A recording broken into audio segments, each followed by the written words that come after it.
Bismillahirrahmanirrahim. Assalamualaikum warahmatullahi wabarakatuh. Alhamdulillahirabbil alamin. Alhamdulillahilladzi bi ni'matihi tatimmu shalihat. Asyhadu an la ilaha illallah wahdahu la syarikalah. Wa asyhadu anna Muhammadan abduhu wa rasuluhu alladzi la nabiyya ba'da. Allahumma shalli ala sayyidina Muhammadin wa ala alihi wa ashabi ajma'in wa man tabi'ahum ila yaumiddin.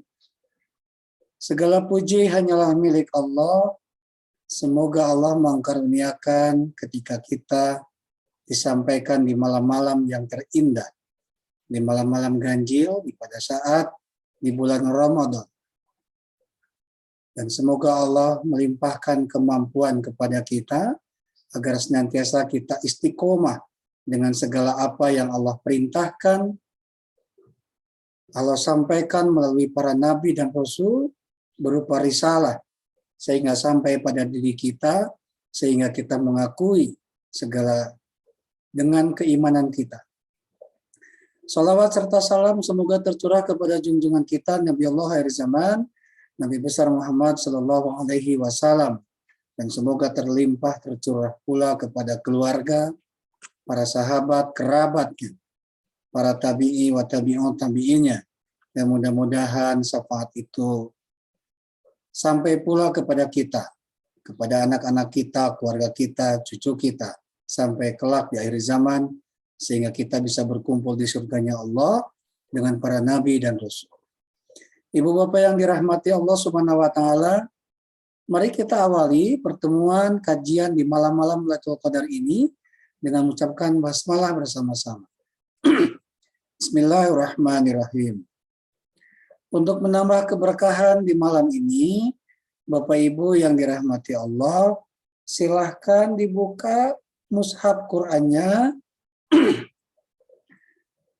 bagi yang sedang memegang Al-Quran, dan tentunya bagi yang sedang memegang digital Al-Quran, silakan dibuka surat Al-Baqarah ayat 21 sampai dengan ayat 24.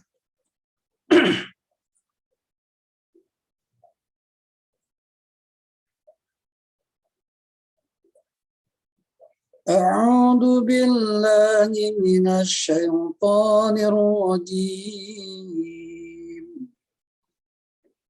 Bismillahirrahmanirrahim. Ya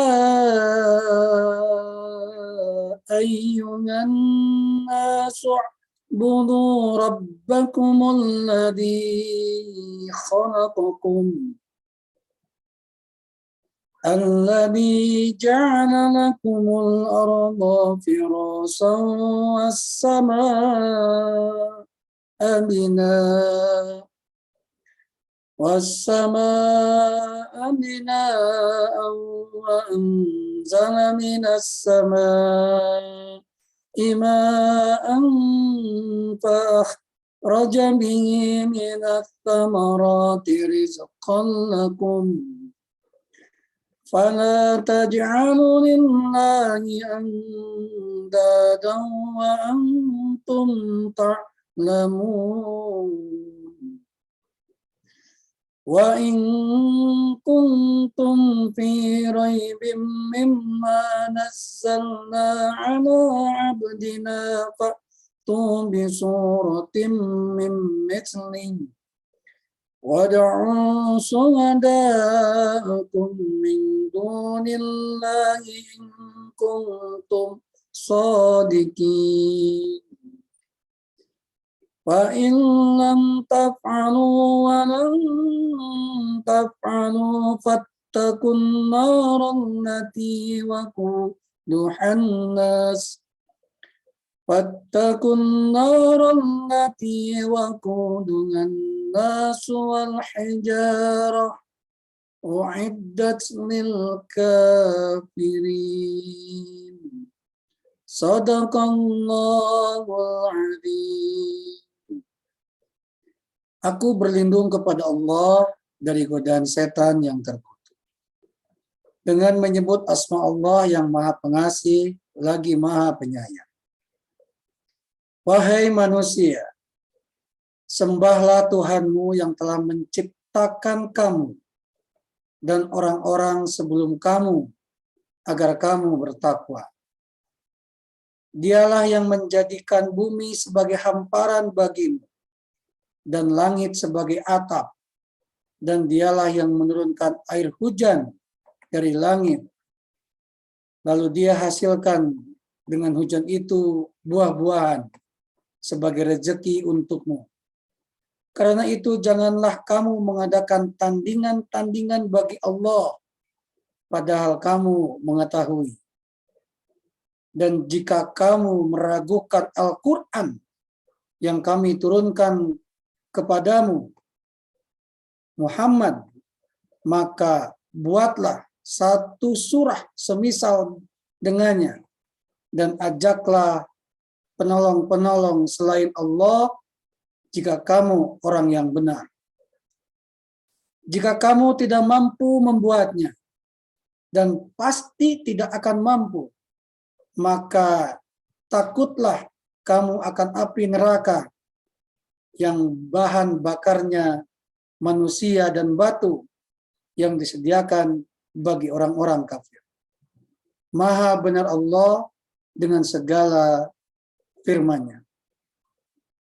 Ibu bapak yang dirahmati Allah, semoga ayat tadi menjadi motivasi buat kita mengejar malam-malam ganjil, dan mudah-mudahan kita mendapatkannya kelak di yaumil akhir dan di akhir Ramadan sebagai janji Allah kepada hamba-hambanya.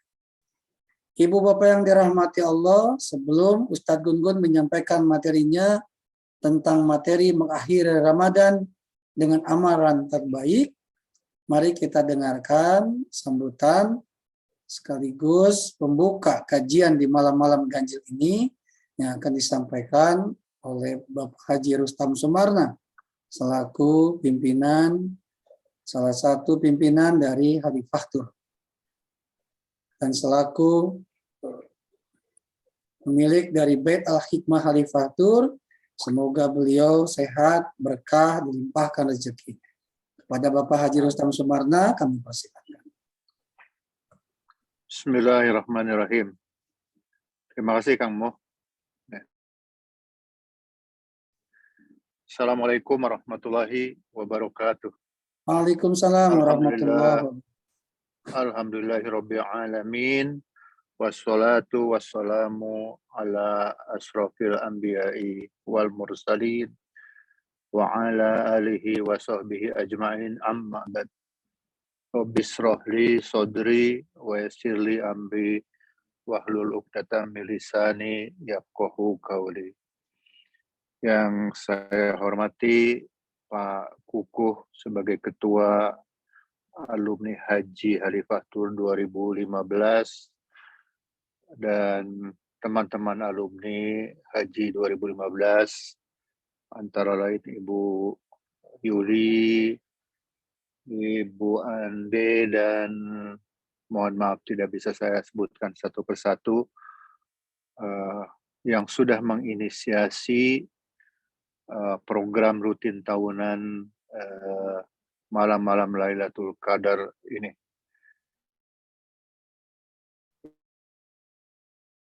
Mudah-mudahan mendatangkan berkah bagi kita sekalian. Yang saya hormati juga untuk Ustadz Gun-Gun Syihabuddin yang sudah bersedia memberikan ta'limnya pada malam hari ini. Semoga kita dapat memperoleh hikmah-hikmah dari apa yang disajikan oleh para asatidz yang sudah dipilih pada acara malam-malam ganjil ya, malam-malam ganjil di bulan Ramadan ini. Demikian sambutan singkat saya. Semoga apa yang dilakukan oleh Kang Mo dan kawan-kawan dan juga Bapak dan Ibu dari alumni Haji 2015 mendapatkan ganjaran berlipat ganda dari Allah Subhanahu wa Ta'ala. Sekian Kang Mo, sambutan saya. Wabillahi taufiq wal hidayah. Wassalamualaikum warahmatullahi wabarakatuh. Waalaikumsalam warahmatullahi wabarakatuh. Ibu Bapak, mohon maaf suara saya terputus-putus atau Jelas, Mamu? jelas ya? Saya khawatir terputus-putus kan ya. Baik, Assalamualaikum Ustadz Gun-Gun. Waalaikumsalam warahmatullahi wabarakatuh. Tak nampak, alhamdulillah. Ini pasti di rumah ya, bukan habis di Di masjid. rumah.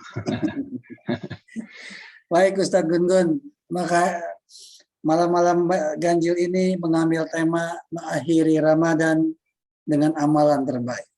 Mudah-mudahan ilmunya berkah. Sebelum Ustadz Gun-Gun menyampaikan, Bapak Ibu yang dirahmati Allah, jangan lupa Rasulullah mengajak di Quran surat Mujadilah, sebelum ilmu disampaikan, sedekah dulu. Mudah-mudahan ilmunya tambah berkah. Insya Allah. Tafadhal Ustadz. Silakan. Assalamualaikum warahmatullahi wabarakatuh. Waalaikumsalam warahmatullahi wabarakatuh. Innal hamdalillah nahmaduhu wa nasta'inuhu wa nastaghfiruh. Wa na'udzu billahi min syururi anfusina wa sayyiati a'malina may yahdihillahu fala mudhillalah wa may yudhlil fala hadiyalah. Asyhadu an la ilaha illallah wahdahu la syarikalah wa asyhadu anna Muhammadan abduhu wa rasuluhu alladzi la nabiyya ba'dah. Allahumma shalli wa sallim wa barik ala hadza nabiyyil karim wa ala alihi wa sahbihi ajmain. Alhamdulillah segala puji milik Allah yang mempertemukan kita, memberikan kesempatan kepada kita untuk bisa melalui hari-hari yang telah lalu, 20 hari sudah kita lalui di bulan Ramadan ini. Mudah-mudahan apa yang sudah kita lalui, yang sudah kita isi dengan berbagai macam aktivitas ibadah tentunya, Allah terima sebagai kebaikan kita dan menjadi pahala nanti kelak di yaumil akhir. Kemudian sisa-sisa hari, 10 hari terakhir ini, Allah juga memberikan kekuatannya kepada kita untuk bisa terap istiqomah, berusaha semaksimal mungkin untuk mengisinya dengan amalan-amalan terbaik, karena Lailatul Qadar yang kita kejar di 10 hari terakhir ini adalah sesuatu yang sangat dirindukan oleh Rasulullah SAW, oleh para sahabat, para tabi'in, itu tabi'ut tabi'in, dan juga para salafus salih sebelum kita. Karena ini adalah satu hal yang sangat berharga. Ini kalau kita dapatkan itu sama dengan usia keumuman manusia. Kalau usia di antara kita antara 60, 70, atau 80, maka satu kali kita beribadah di bulan Ramadan, kita bisa menyaingi orang-orang terdahulu yang usianya panjang-panjang.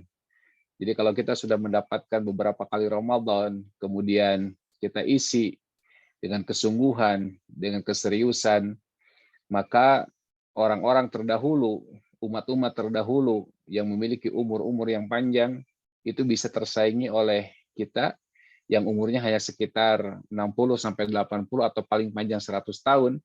Tapi kalau kita mendapatkan Lailatul Qadar, maka kualitas umur kita setara dengan umur orang-orang terdahulu yang bisa sampai ratusan bahkan ribuan tahun.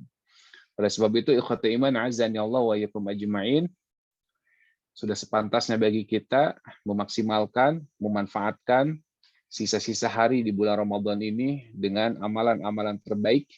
Jangan sampai sisa-sisa terakhir ini hanya kita lalui dengan sesuatu yang tidak ada faidahnya. Dan ingat, jangan sampai kita disibukkan oleh hal-hal yang kelihatannya baik, tapi sesungguhnya itu merenggut hak kita, merenggut kesempatan kita untuk berkhalwat bersama Rabb kita. Ikhwatu iman azani Allah wa iyyakum ajmain. Sebelum kita masuk kepada materi, saya ingin mengingatkan diri saya sendiri dan juga ikhwatu iman azani Allah semua. Ingatlah firman Allah di Quran surah Al-Mu'minun, surah ke-23 ayat 56 sampai 61. Allah Ta'ala mengatakan, A'udzubillahi minasyaitonirrajim. Ayahsabuna annama numidduhum bihi min mali wa banin nusari'u lahum fil khairat bal la yash'urun. Innal ladzina hum min khasyati rabbihim mushfiqun wal ladzina hum biayati rabbihim yu'minun wal ladzina hum bi rabbihim la yusyrikun wal ladzina yu'tuna ma ataw wa qulubuhum wajilah annahum ila rabbihim raji'un. Ulaika yusari'una fil khairat wa hum laha sabiqun. Ayat ini seharusnya jadikan pegangan oleh kita bahwa kita sering tertipu oleh yang namanya dunia dan perhiasan yang ada di dalamnya. Kita sering tertipu oleh kenikmatan-kenikmatan dunia dan segala sesuatu yang ada di dalamnya. Kita sering tertipu oleh yang nampak, sementara kita melupakan yang tidak nampak, padahal yang tidak nampak itu adalah sesuatu yang hakiki, yang sesungguhnya. Ayat ini seharusnya menjadi pelajaran bagi kita yang sering kali disibukkan oleh sesuatu yang bersifat duniawi yang akan kita tinggalkan, kemudian menjadikan kita lupa akan sesuatu yang akan kita hadapi, yang akan menjadi bekal kita nanti di yaumil akhir.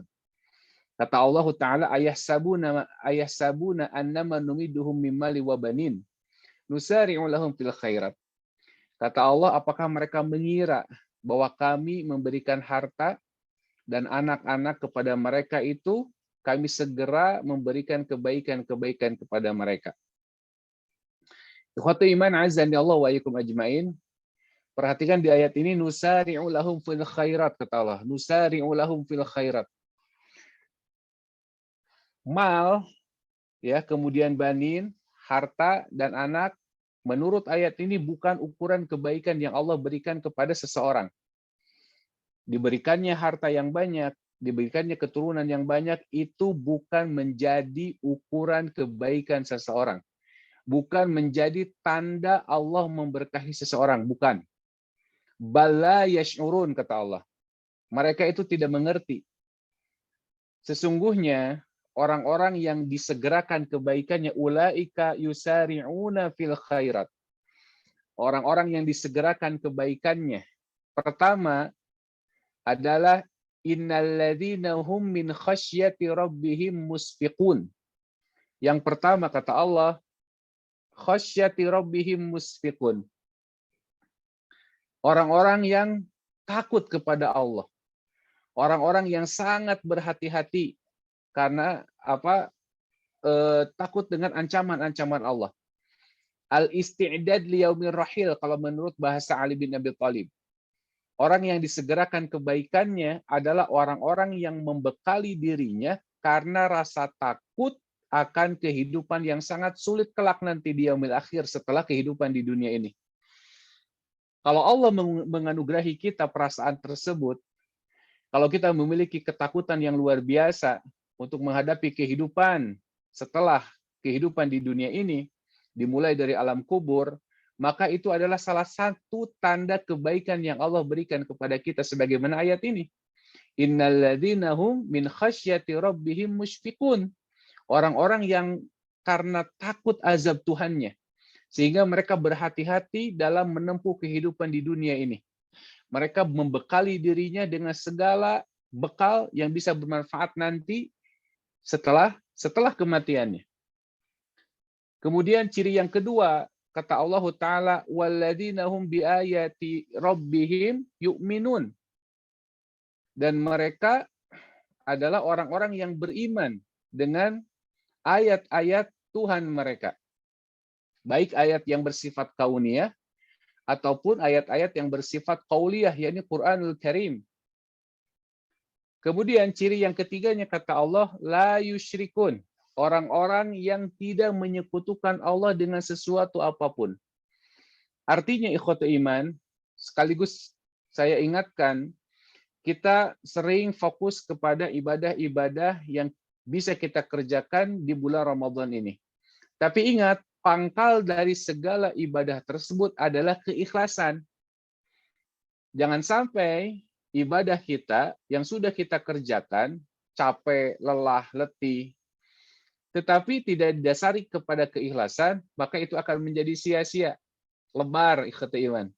Maka niatkan dari sekarang setiap amal ibadah yang kita kerjakan bukan karena makhluk, bukan berharap pujian dari makhluk, tetapi benar-benar ihtisab karena Allah. Berharap pahala dari Allah. Ciri yang keempat kata Allah, orang yang disegerakan kebaikannya itu adalah walladzina yutuna ma atau wa qulubuhum wajilah. Ciri yang keempat adalah mereka memberikan apa yang mereka berikan.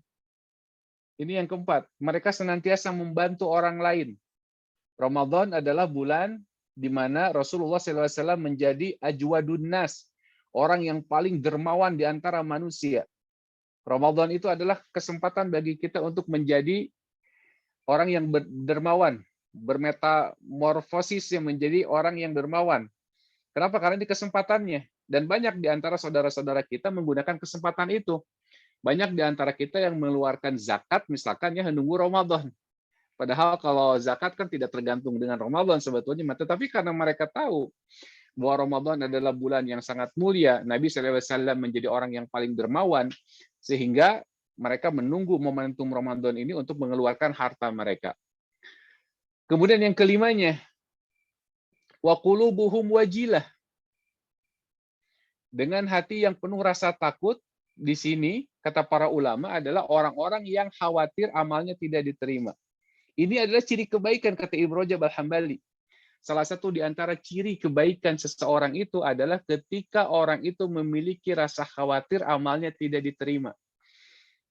Efeknya apa? Efeknya kalau orang khawatir tidak lulus, misalkan kalau dalam ujian, maka dia akan belajar bersungguh-sungguh. Dia akan menambah pengetahuannya dari sisi kanan, dari sisi kirinya. Kalau anak sekolah tidak mengandalkan pengajaran-pengajaran yang dia dapatkan dari sekolahnya saja, tapi dia mungkin akan mengikuti bimbel yang lain. Ini sebagai bentuk wajilah, khawatir amalnya tidak diterima sehingga dia menambah dengan amalan-amalan yang lain.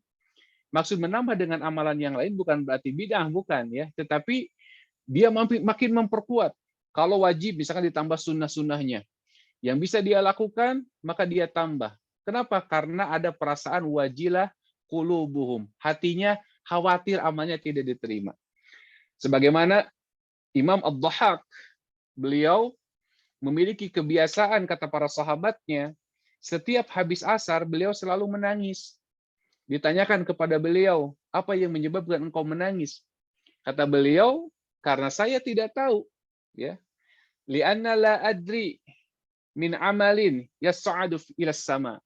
Amalan mana dari amalanku itu yang diterima atau naik ke atas langit? Ya, ini perasaan khawatir yang dimiliki oleh para salafus saleh, orang-orang yang salih.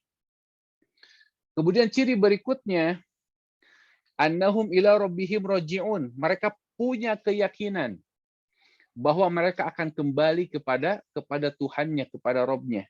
Tentu orang-orang yang cerdas, orang-orang yang berpikir, ketika mereka kembali kepada Rabb-nya, kepada Tuannya, mereka akan mempersiapkan bekal yang terbaik.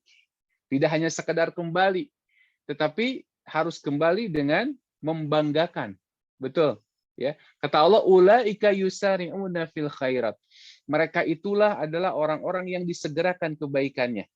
Bukan tadi, ya, tolok ukur kebaikan seseorang itu tidak dari harta atau dari anak-anaknya. Makanya ikhwatu iman azani Allah wa yakum ajmain, patut diacungi jempol saudara-saudara kita yang mereka memiliki bisnis, memiliki pekerjaan, memiliki aktivitas yang lainnya. Begitu di 10 hari terakhir, mereka bersungguh-sungguh mencari keridhaan Allah. Mereka bersungguh-sungguh ihtisab, mencari rahmat Allah, mencari magfirahnya Allah, menabung untuk akhiratnya. Karena mereka tahu bahwa apa yang mereka kumpulkan, bahwa apa yang mereka usahakan untuk dunia ini itu tidak sebanding dengan apa? Dengan kebaikan-kebaikan akhirat. Dan itu harus ada pengorbanan, ikhwatu iman azani Allah wa yakum ajmain. Kemudian ikhwatu iman, saya ingin memberikan beberapa hal yang menyebabkan manusia itu lupa akan dirinya, tertipunya seorang hamba. Pertama, tidak mengilmui fikih prioritas. Artinya apa? Kadang manusia tidak tahu apa yang harus didahulukan. Dunia dan akhirat, mana yang harus didahulukan? Tentu akhirat. Tetapi kita sering tertipu. Kita sering mendahulukan dunia dibanding akhirat. Karena dunia ini kelihatan sementara akhirat tidak kelihatan. Ini yang menyebabkan manusia tertipu karena dia tidak tahu prioritas. Bahkan dalam urusan-urusan ibadah sekalipun, kadang banyak di antara manusia tidak mengetahui prioritas. Apa yang harus didahulukan? Mana yang harus didahulukan antara menolak madorot dengan mengambil manfaat? Ini kan prioritas. Madorot dulu, menolak madorot dulu, atau mengambil manfaat dulu. Maka dalam prioritas, maka dalam fikih prioritas yang didahulukan adalah menolak madorot dulu. Kalau madorotnya tidak ada, baru kita bisa mengambil manfaat. Nah, dalam ibadah juga seperti itu, ya. Kadang kita terlenakan oleh sesuatu yang kurang penting, oleh sesuatu yang tidak ada gunanya. Makanya poin yang keduanya, kita sering kalah dengan perkara yang mubah. Membaca Al-Quran adalah sunnah ibadah, tetapi membaca Al-Quran seringkali kalah dengan kita memantau e-commerce, flash sale misalkan, ya, atau yang lainnya. Itu kan perkara mubah. Tetapi durasi yang kita keluarkan untuk perkara-perkara yang mubah itu bisa jauh lebih banyak daripada perkara-perkara yang sunnah yang bersifat ibadah. Dua hal yang membuat manusia tertipu. Yang ketiga, isar terhadap dunia. Mendahulukan dunia. Kata Nabi, kata Allah, bal tu'sirunal hayatad dunya. Dalam Quran suratul A'la yang dibaca setiap witir. Di dalam sholat tarawih, ya, witirnya, kebanyakan imam membaca Al-A'la karena disunahkan Nabi SAW. Ada kalimat bal tu'sirunal hayatad dunya, kata Allah. Allah mengingatkan itu, kalian itu lebih isar terhadap kehidupan dunia. Kalian lebih mementingkan kehidupan dunia. Padahal kata Allah, wal akhiratu khairu wa abqa. Akhirat itu jauh lebih kekal. Nabi sering membuat permisalan bahwa dunia itu tidak ada harganya di sisi Allah dibandingkan dengan harga seekor kambing bangkai yang putus telinganya. Kalian tidak mau melihatnya.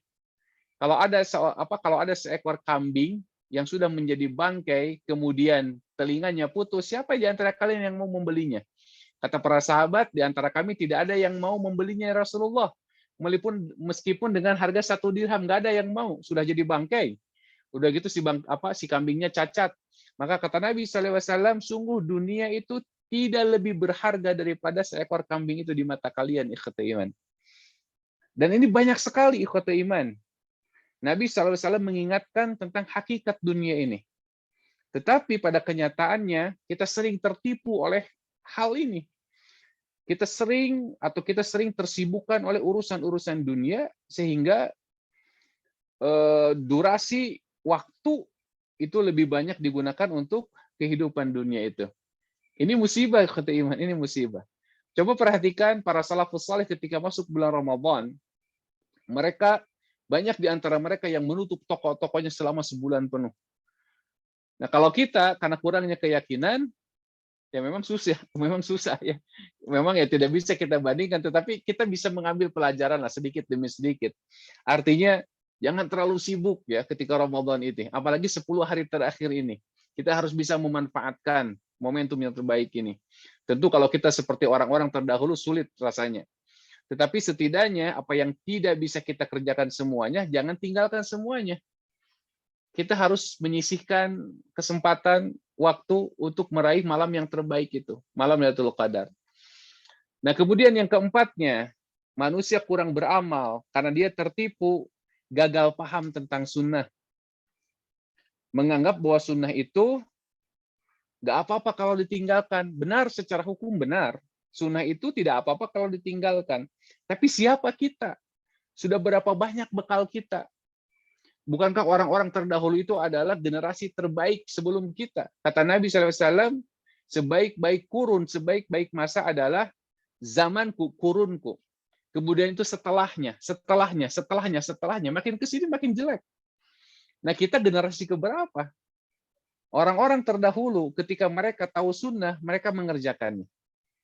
Kunna na'malu kami mengerjakan sunnah karena kami tahu bahwa itu sunnah. Sementara orang-orang akhir zaman mereka meninggalkan sunnah karena mereka tahu bahwa itu sunnah. Terbalik. Orang akhir zaman mengetahui itu sunnah, mereka meninggalkannya. Sementara orang-orang terdahulu begitu mereka tahu bahwa itu sunnah, mereka berusaha untuk mengamalkannya. Nah, ini jangan sampai salah paham ikhwatul iman. Seperti sholat tarawih misalkan. Sunnah sholat tarawih itu kan kita tidak bicara jumlah, tapi bicara tulul qiyamnya, lama berdirinya, panjang bacaannya. Tapi ketika ada seorang imam yang membaca bacaan agak panjang sedikit saja, itu sudah diprotes. Bahkan ngirim surat cinta kepada DKM. Tolong imam yang tadi malam jangan dipanggil lagi, misalkan ya, karena terlalu panjang bacaannya. Padahal kalau kita tahu bahwa itu sunnah, kalau kita tahu ya bahwa sunnah itu sesuatu yang harus kita kerjakan, sunnah itu yang harus kita optimalkan, maksimalkan dalam pengamalannya, maka nggak akan ada tuh orang yang protes ketika dikasih surat yang panjang. Kata Nabi Shallallahu Alaihi Wasallam, kalau kita pulang ke rumah, kemudian di rumah itu ada unta yang besar, nah ini sunnah nih ya, ada unta yang besar, kemudian hamil, ini kan menjadi simbol ya, simbol kemewahan, menjadi simbol kemewahan, gitu. Bagaimana perasaan engkau begitu pulang di rumah sudah ada unta yang besar yang hamil?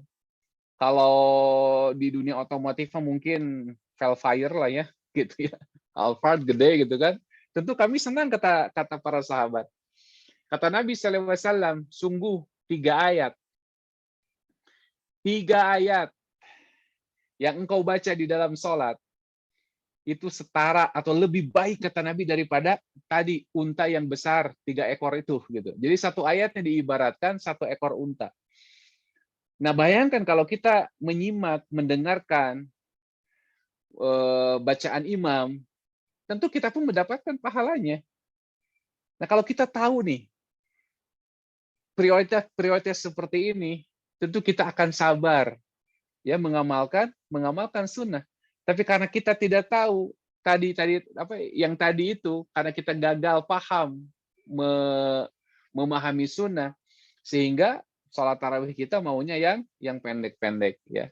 Nggak apa-apa ina atau ini diulang-ulang, nggak apa-apa. Itu juga kan sudah setara dengan 3 ayat. Benar dari situnya ya. Tetapi bayangkan kalau kita jauh lebih baik lagi, itu kan luar biasa. Nah, kemudian yang kelima, di antara tertipunya hamba itu adalah tidak sabar dalam mudawamah. Amalan-amalan yang sederhana, kecil, tapi dilakukan secara kontinu. Banyak di antara kita yang tidak sabar melakukan itu.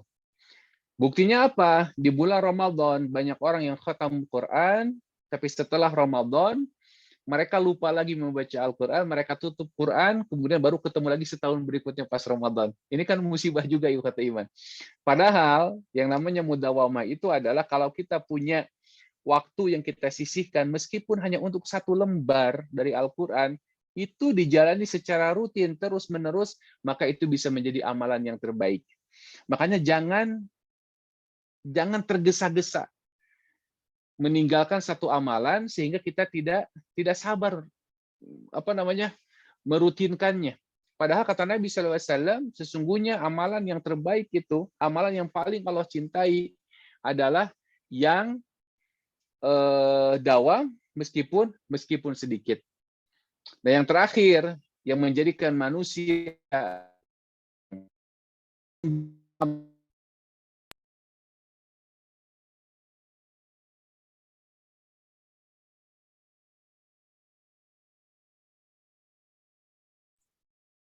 Waalaikumsalam Ustaz.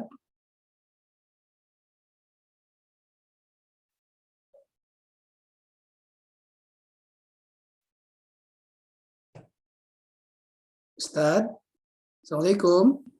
Tapi kalau nanti ketika nanti sulitnya dihisab dengan hisaban yang tidak mudah, maka kalau orang-orang ini meyakini ya, kehidupan seperti itu, maka dia tentu akan mempersiapkan bekal.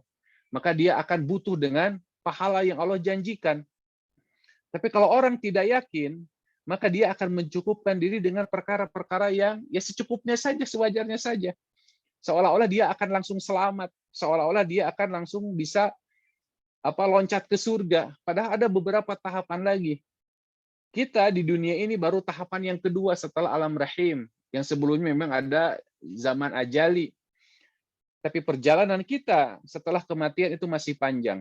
Ada alam kubur, nanti ada yaumul ba'ats, ada yaumul mahsyar, ada yaumul mizan, ada yaumul hisab, ada yaumul qisas, kemudian syafa'ah, ada sirat. Baru ya setelah tahapan tersebut kita surga atau neraka, masih panjang ikhwatul iman. Dan itu semuanya ditentukan di waktu yang sangat singkat ini. Ya ini sekitar 60 atau 80 tahun. Makanya kalau orang tidak meyakini akan adanya kehidupan akhirat, maka dia akan lemah untuk beramal. Dia tidak semangat untuk beramal. Nah inilah salah satu di antara penyebab tertipunya seorang hamba karena dia tidak meyakini amalan akhirat. Nah kemudian ikhwatim ya Allah yakum ajmain. Saya juga ingin mengingatkan diri sendiri.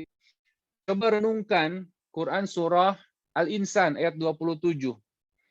Surah ke-76.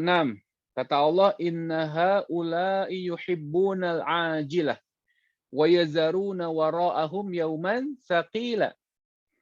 Sesungguhnya mereka itu mencintai kehidupan dunia dan meninggalkan hari yang berat yang ada di belakangnya, maksudnya akan dihadapinya nanti.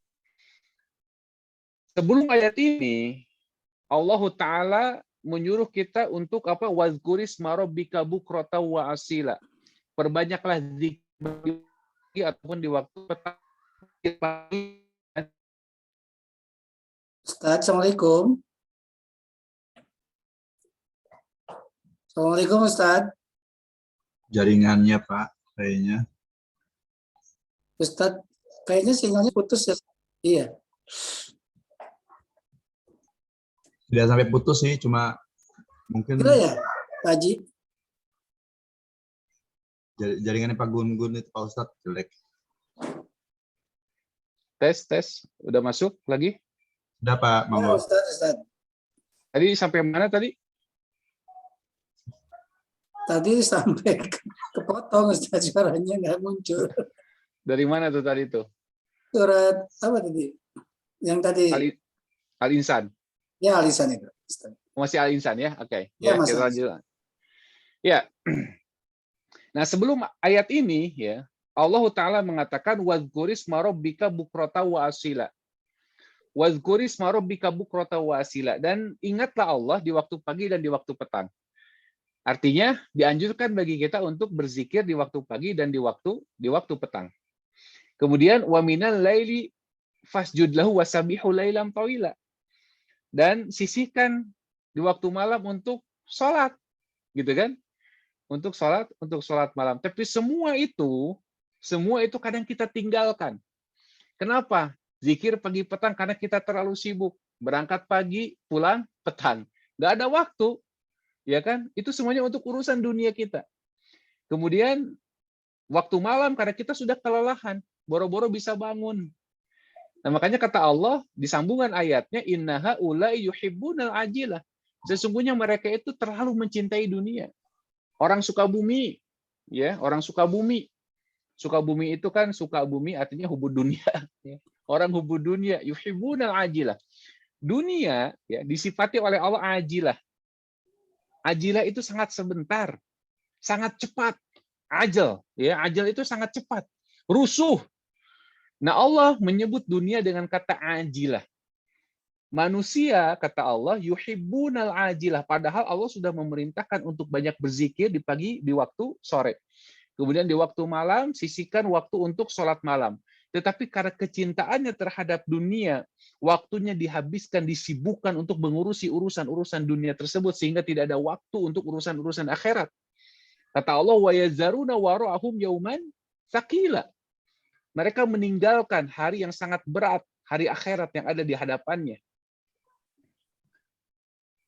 Padahal kata Allah, di dalam Quran surah Al-Isra, ayat 18, ayat 19, Allah lagi-lagi menyifati dunia dengan kata ajilah. Kata Allah, man kana yuridul ajilah. Barang siapa yang menghendaki kehidupan yang ajilah, kehidupan yang rusuh ini. Kehidupan yang rush gitu ya, yang wah serba cepat gitu. Ajalna lahu fiha ma nasya liman nurid. Maka kami akan segerakan baginya di dunia ini apa yang kami kehendaki bagi orang yang kami kehendaki. Artinya orang yang orientasinya dunia belum tentu apa yang dia cita-citakan dia dapatkan. Kenapa? Karena kata Allah, ajalna lahu fiha ma nasya. Apa yang kami kehendaki. Kalau manusia maunya A, tapi Allah ingin memberinya B, bisa aja yang dia dapatkan B. Dan belum tentu dia sukai kalau bukan dengan karena kesabaran atau husnudzon kepada Allah. Lima nurid itu artinya hanya orang-orang tertentu saja yang Allah berikan. Makanya manusia diberikan waktu 24 jam. Misalkan ada orang yang keluar subuh sama-sama usahanya, tapi hasilnya beda. Karena kata Allah, manasya lima nurid. Ya kan? Ada orang yang keluar subuh, tapi anggar gitu-gitu kayaknya hirupnya kan gitu. Kenapa? Karena dia bergantungnya kepada kehidupan dunia. Bukan kepada Rob yang memiliki dunia. Makanya kalau orang sudah tertipu dengan kehidupan dunia ini, summa ja'alna lahu jahannam, maka kami jadikan baginya neraka jahanam. Yaslaha mazmuma madhura, dia akan memasuki jahanam tersebut dalam keadaan tercela dan terusir. Tetapi kata Allah, waman aradal akhirah, barang siapa yang menghendaki kehidupan akhirat, wasa'a artinya dia berusaha dengan sungguh-sungguh. Wasa'alaha sa'yaha, diulang lagi oleh Allah. Artinya menunjukkan kesungguhan yang luar biasa mengejar akhiratnya.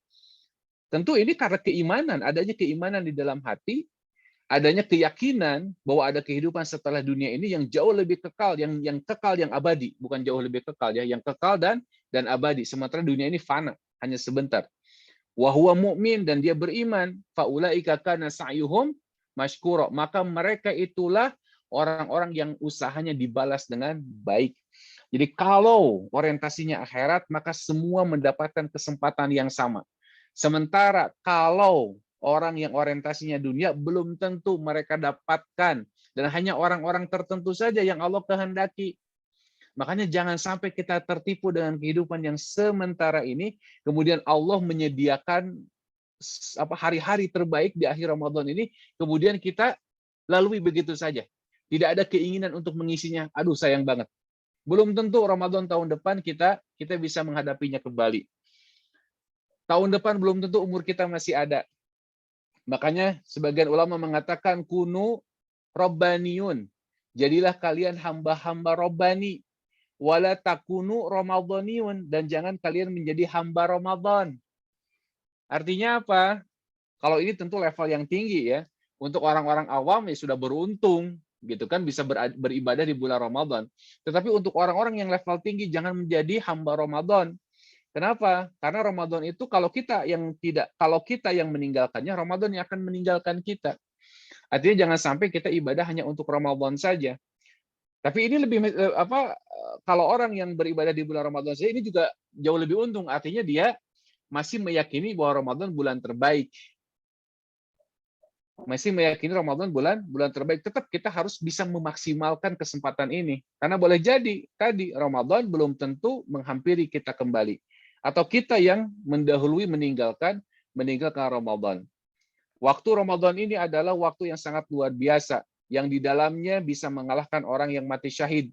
Bahkan kata Nabi SAW, jarak antara kedua orang, yang satu mati syahid, yang satu masih diberikan usia sampai bulan Ramadan, mereka beribadah di dalamnya, itu keutamaannya jauh, kata Nabi SAW, seperti jarak langit dan bumi. Coba bayangkan. Ya, orang hanya mendapati satu Ramadan bisa seperti itu, ikhwatul iman. Makanya jangan sampai sia-siakan kesempatan ini. Dan kita hanya tersisa 10 hari lagi. Jangan sampai 20 hari yang lalu kita lalui tidak dengan apa-apa karena kita masih disibukkan dengan urusan-urusan duniawi kita. Kemudian 10 hari terbaik sisanya kita lalui begitu saja pula. Jangan sampai seperti itu. Makanya kata Nabi, khoba wa khasar, ragima'an, rugi, binasa, celaka, putus batang hidungnya, kan kata Nabi. Orang-orang yang sudah diberikan kesempatan Ramadan selama 29 atau 30 hari tapi tidak mendapatkan ampunan. Ya, padahal Ramadan ini ada bulan yang penuh dengan ampunan. Yang ampunan itu kita butuhkan. Setiap manusia butuh dengan ampunan. Nah, ikhwati iman azani Allah wa yakum ajmain. Setelah kita memahami ya bahwa kalau kita meyakini akan adanya hari akhirat, kalau kita meyakini bahwa setiap amalan kita akan dibalas, bahwa ada hari-hari di mana kita akan mendapatkan balasan yang baik atau balasan yang buruk, kalau kita sudah meyakini itu semua, maka kesempatan di dunia ini akan kita manfaatkan dengan sebaik-baiknya beramal salih. Nah, terlebih ketika Allah memberikan momentum waktu yang terbaik untuk melakukan amal itu. Bisa berkali-kali lipat ikhwati iman pahalanya. Kalau kita bertepatan di malam Lailatul Qadar, kata Nabi SAW, carilah malam Lailatul Qadar itu di 10 hari terakhir. Kalau tidak mampu, maka di malam-malam ganjilnya saja. Kalau tidak mampu, maka 7 hari terakhir. Ya, kita kalau 10 tidak mampu, maka 7 hari terakhir. Kalau tidak mampu, maka di malam-malam ganjil. Artinya, bagi orang yang orientasi akhiratnya luar biasa, maka dia akan mencari di 10 hari terakhir, baik di malam ganjil ataupun di malam genap. Nah, di antara amalan-amalan yang bisa kita lakukan di 10 hari terakhir ini, pertama adalah mandi dan bersih-bersih. Mandi dan bersih-bersih. Sebagaimana petunjuk Nabi SAW, "Idza dakhalat al-ashr igtasala wa tadib."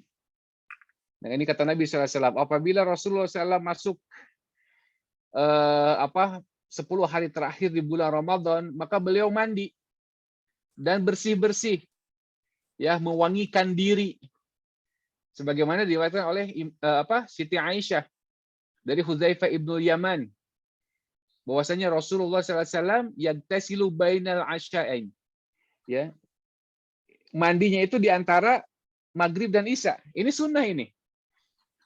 Jadi kalau kita habis buka ya, setelah sholat maghrib, sunnah di 10 hari terakhir ini kita mandi.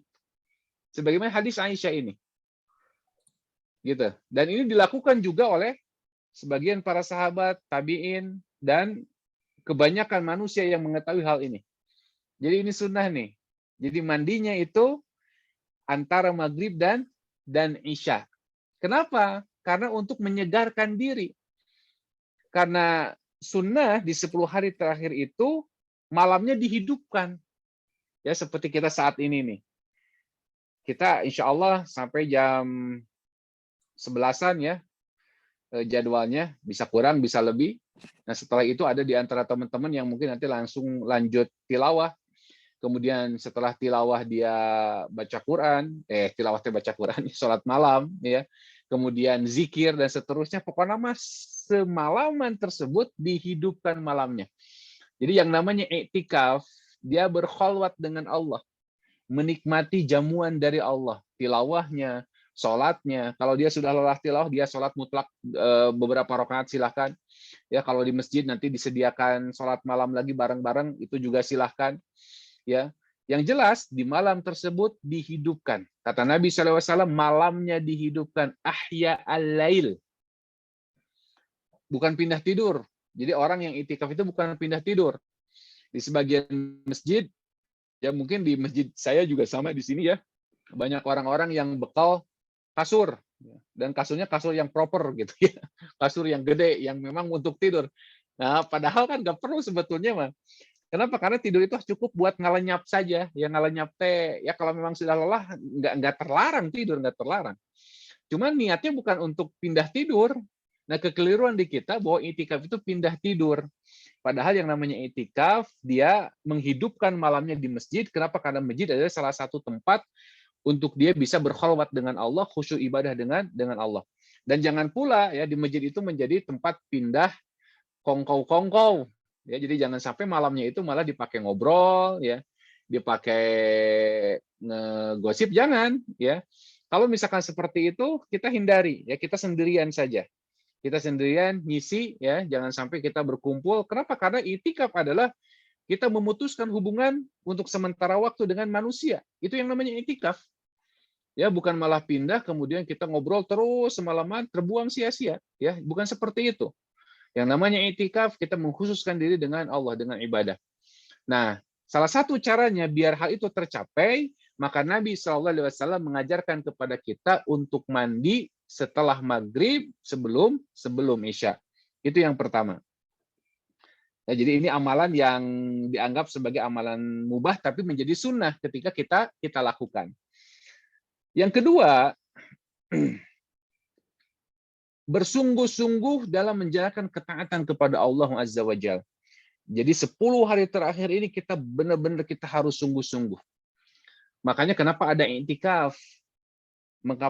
Kenapa ada waktu khusus kita tidak bergaul dengan manusia? Bahkan dalam sebuah riwayat ketika orang itu beriktikaf, kemudian ada orang yang meninggal, maka tidak ada kewajiban bagi dia untuk menengoknya sampai seperti itu. Sampai seperti itu. Karena memang pada dasarnya dia sudah meniatkan diri untuk memutuskan hubungan dengan manusia. Memutuskan hubungan dengan manusia. Makanya keliru. Ya, kalau kita di masjid, kemudian semalaman itu malah dihabiskan dengan ngobrol-ngobrol. Ini kekeliruan. Bukan berarti tidak boleh ngobrol, ya. Kalau hanya sebatas ngobrol sejenak ditanya, ya silakan saja, nggak masalah. Pas waktunya buka, pas waktunya beres taraweh, misalkan ngobrol sejenak, nggak masalah. Tapi setelah itu jangan sampai waktu kita habis untuk ngobrol-ngobrol. Kita harus bersungguh-sungguh menjalankan ketaatan kepada Allah. Kata Aisyah, karena Rasulullah SAW, bahwasanya Rasulullah SAW idza dakhala al-ashru ahya al-lail. Satu, ini kata Nabi, kata Aisyah, beliau menghidupkan malamnya. Jadi malamnya dihidupkan. Jadi boleh tuh orang-orang yang malamnya dihidupkan, bentak gitu kan, siangnya tidur, boleh, nggak apa-apa. Kenapa? Karena yang utama di 10 hari terakhir bulan Ramadan adalah malamnya, bukan siangnya. Berbeda dengan 10 hari Zulhijjah. Kalau 10 hari Zulhijjah yang utama itu siangnya. Malamnya biasa saja. Nah, ini menjadi diskusi nih di antara para ulama, mana yang terbaik, 10 hari terakhir bulan Ramadan atau 10 awal bulan Zulhijjah. Nah, jawabannya seperti tadi. Yang terbaik kalau malamnya itu adalah bulan Ramadan, kalau siangnya itu 10 hari Zulhijjah. Kenapa? Karena di situ ada wukuf di Arafah.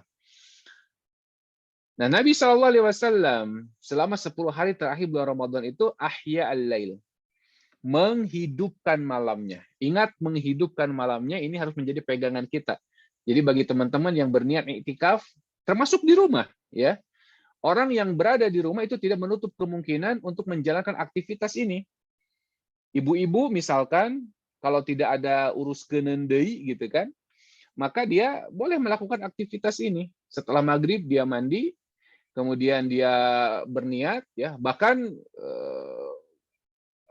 siapa yang mensyarahi hadis ini dianjurkan untuk memakai pakaian yang bagus, pakaian yang terbaik di 10 hari terakhir itu.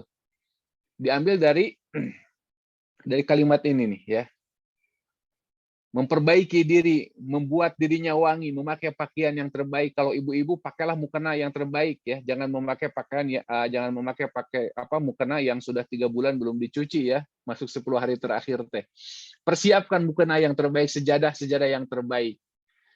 Ya, sejadah yang terbaik dipakai, dikeluarkan, ya, tong lebar gitu ya. Nah, ini dalam rangka ahya lain, ya. Kemudian kata Nabi SAW yang kedua, wa iqadha ahlah, mengajak keluarganya, membangunkan keluarganya. Ya, membangunkan keluarganya. Dibangunkan keluarganya. Dalam hadis yang lain, baik itu orang yang masih kecil ataupun yang sudah besar. Baik itu orang yang besar ataupun yang masih kecil, itu dibangunkan oleh Nabi SAW. Kenapa? Karena kita semua ingin berkumpul di surganya Allah Azza wa Jalla bersama keluarga. Kita punya cita-cita untuk sehidup sesurga. Makanya latih, didik ya anak kita untuk bisa mengikuti aktivitas ini.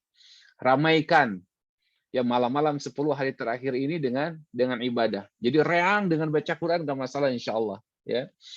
Kemudian yang ketiganya di dalam hadis ini wajadda wasyaddal mizar. Dia apa? Mengencangkan tali ikat pinggangnya.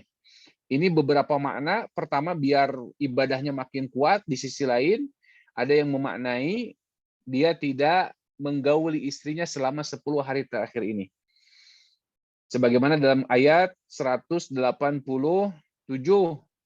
wa antum akifuna fil masajid wala tubashiruhunna wa antum akifuna fil masajid. Kalau ada orang yang berniat iktikaf selama 10 hari di bulan Ramadan, maka dia tidak boleh mempergauli istrinya. Pulang dulu mau apa, mau ini apa, say hello misalkan, nggak boleh ya.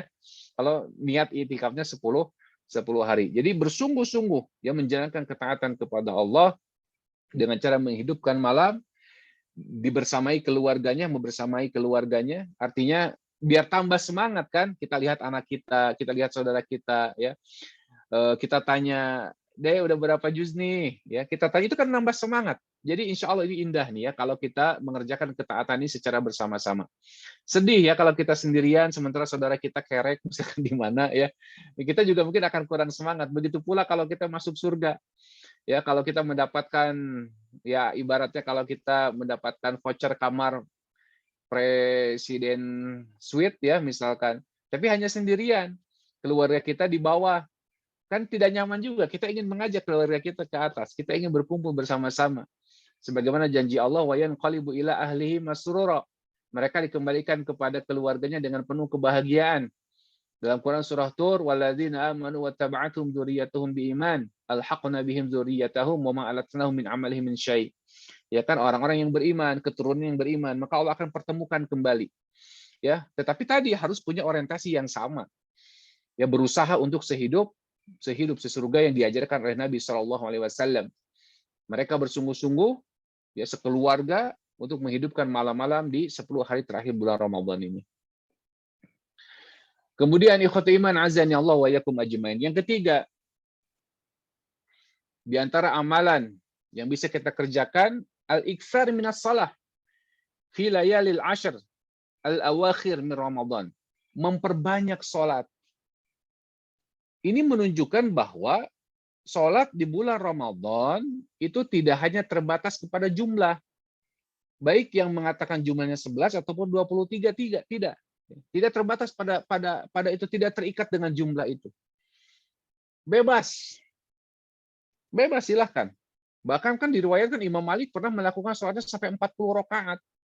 Artinya selama bulan Ramadan itu kalau kita sudah sholat bersama imam, misalkan, kata Nabi SAW, man sholat ma'al imam, barang siapa yang sholat bersama imam, hatta yang sholif, sampai selesai imam itu sholatnya, sampai witir selesai, gitu kan, maka dia dicatat sholat sepanjang malam.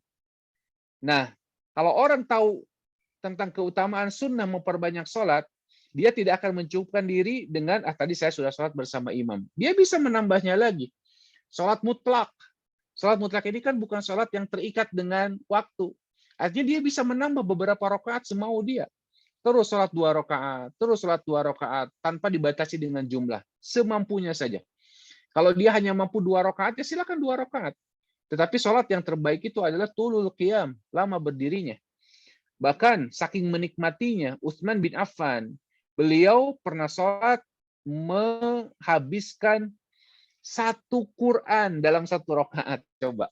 1 Quran dalam 1 rakaat, saking menikmatinya ikhwati iman. Ya, jadi memperbanyak sujud di bulan Ramadan ini sesuatu yang dianjurkan. Artinya kalau kita sudah selesai sholat bersama imam di masjid, misalkan ibu-ibu pulang ke rumah, bapak-bapak iktikaf, ibu-ibu boleh melanjutkan sholat. Tadi, ya, ibu setelah tilawah. Karena tadi kita menghidupkan malam nih, ya. Jadi judulnya itu kita menghidupkan malam. Jadi kalau kita bosan tilawah, kita ambil wudhu, kita sholat lagi, misalnya kalau sudah batal, kan ya, kita tilawah lagi, aduh, leles nih, bangun lagi, sholat lagi, silakan. Kasratus sujud. Ya, sebagaimana hadis dari Sauban, Maula Nabi Shallallahu Alaihi Wasallam. Sauban ini sahabat Nabi Shallallahu Alaihi Wasallam, ya, pelayan Nabi Shallallahu Alaihi Wasallam. Yaqul, beliau mengatakan, ya apa? Sami'tu Rasulullah sallallahu alaihi wasallam alaika bikasratis sujud. Jagalah oleh kalian atau jagalah oleh engkau memperbanyak sujud. Fa innaka lan tasjuda lillah sajdatan illa rafa'aka Allahu biha darajah. Karena dengan memperbanyak sujud, Allah akan meninggikan derajatnya. Wa hatta anka biha khati'ah, dan Allah akan hapuskan dengan sujud tersebut dosa-dosa. Artinya, sujud ini mendatangkan manfaat. Sujud ini artinya salat sunnah. Manfaatnya menurut hadis ini, Allah akan tinggikan derajat seseorang karena salatnya. Terlebih kalau salat itu disempurnakan. Kita tahu bahwa bacaan surat itu sunnah. Tetapi tadi kan kata Nabi, barang siapa yang membaca 3 ayat di dalam salatnya, maka itu lebih baik daripada unta besar gemuk yang sedang hamil itu, gitu kan? Maka dia sempurnakan salatnya. Meskipun bacaan surat itu sunnah, maka dia akan ditinggikan derajatnya oleh Allah. Wa hatta anka biha khati'ah, dan akan dihapuskan dosa-dosanya. Kemudian dari Rabi'ah bin Ka'ab. Dari Rabi'ah bin Ka'ab Al-Aslami radhiyallahu an. Kata beliau, kuntu abitu ma'a Rasulillah sallallahu alaihi wasallam.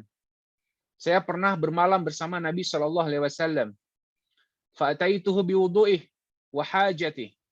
Kemudian saya membawakan kebutuhan beliau untuk berwudu dan juga untuk hajat yang lainnya.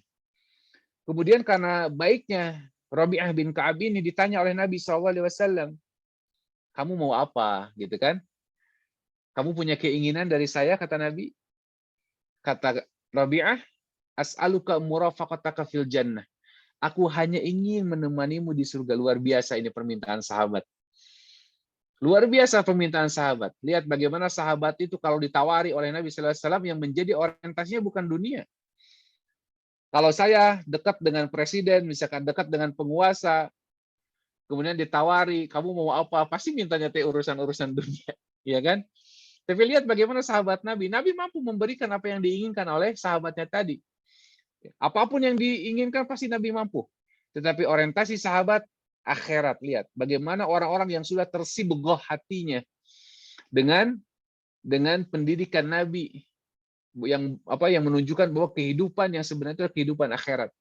Maka permintaannya pun yaitu murafaqataka fil jannah, aku ingin menemanimu di surga. Kata Nabi SAW, au ghairu dzalik, ada nggak permintaan yang lain? Kata Nabi, huwazak, cukup itu saja ya Rasulullah. Cukup itu saja tapi berat kan gitu ya. Qala, kata Nabi, fa'inni ala nafsik bikasratis sujud.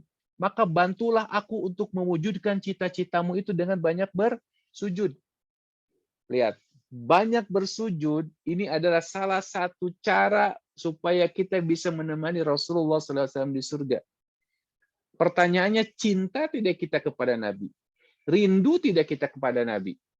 Adakah keinginan di dalam hati kita untuk membersamai Nabi, untuk melihat wajah beliau?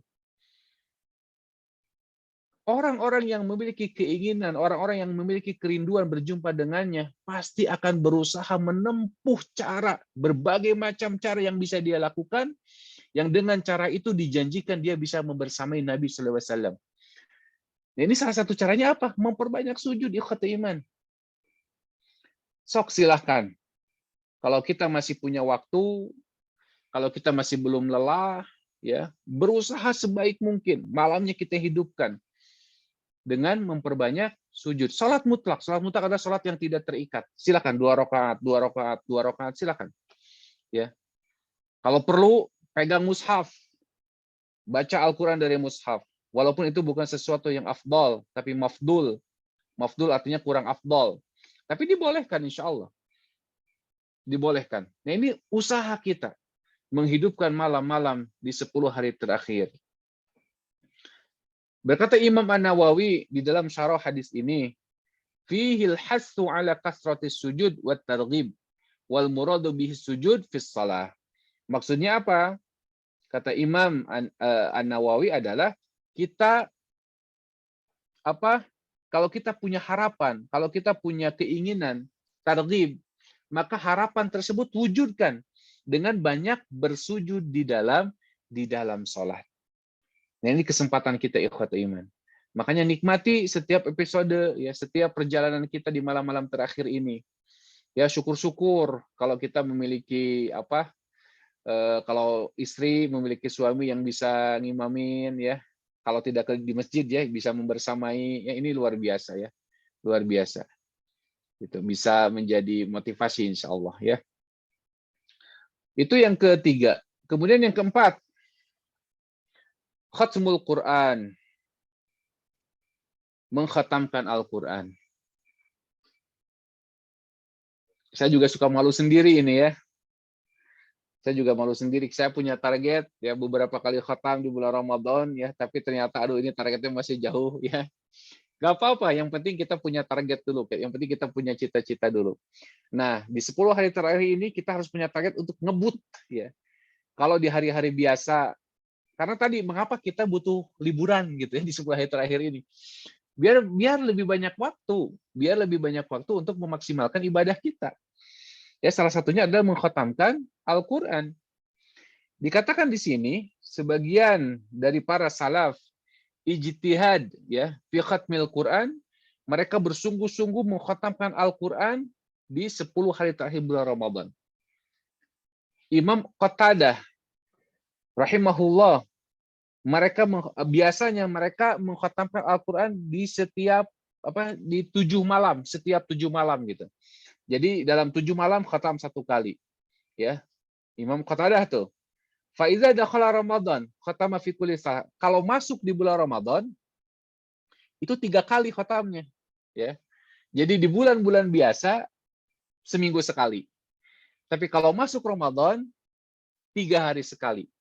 Kalau masuk 10 hari terakhir bulan Ramadan, khatamnya setiap malam. Coba bayangkan ikhwatul iman, ya. Kadang kita ketika kita melihat riwayat-riwayat seperti ini, kadang kita masih gogodeg gitu, ya. Gogodeg teh kumaha ya? Aduh, kumaha carana? Iya, kumaha carana, karena mungkin satu, waktu kita kurang diberkahi oleh Allah Azza wa Jalla. Karena lemahnya keinginan, kurangnya ihtisab, sehingga waktu kita juga kurang barokah. Nah, sementara mereka, karena keseriusan mereka, kesungguhan mereka, maka waktunya berkah. Waktunya berkah. Waktu berkah itu apa? Waktunya sama. Setiap manusia memiliki 2 jam misalkan. Tetapi kalau waktunya berkah, ada sesuatu yang lain yang Allah tambahkan. Kenapa? Karena Allah itu waktunya itu sendiri kan. Innallaha dahar, Allah itu waktu. Jadi gimana Allah? Kalau Allah memberikan keberkahan kepada seseorang, maka wajar. Ya, Imam Asy-Syafi'i itu bisa 2 kali dalam sehari. Luar biasa kan? Nah, masa kita, ya, kalau misalkan kemarin-kemarin kita baru selesai 1 kali, nah coba usahakan nih, ya, sehari 1 juz, sehari 3 juz nih. Kenapa? Karena waktu kita banyak. Ya. Makanya tadi, kenapa kita harus memiliki waktu leluasa di 10 hari terakhir ini, biar bisa memaksimalkan ibadah. Ya, sehari 3 juz kan, 1 juz itu kan 1 jam itu. Ya, 1 juz itu kurang lebih 1 jam. Kalau sudah lancar mungkin setengah jam atau sampai 40 menit lah, ya. Itu artinya maksimal itu 3 jam. Kita bisa menyisihkan waktu untuk bisa khatam, untuk bisa selesai 3 juz per hari. Artinya 10 hari 30 juz, ya kan? Bisa dikebut, apalagi juz terakhir kan lebih pendek-pendek suratnya. Ya, tidak seperti juz-juz awal. Artinya kembali kepada keinginan kita, ya, keyakinan kita mau meraih pahala yang banyak, meraih pahala yang besar, atau kita hanya sekedar menjadi ordinary people saja, ya, menghadapi Ramadan ini hanya menjadi orang biasa-biasa saja, menjadi orang-orang ammah saja, atau kita ingin menjadi orang yang spesial di mata Allah Azza wa Jalla.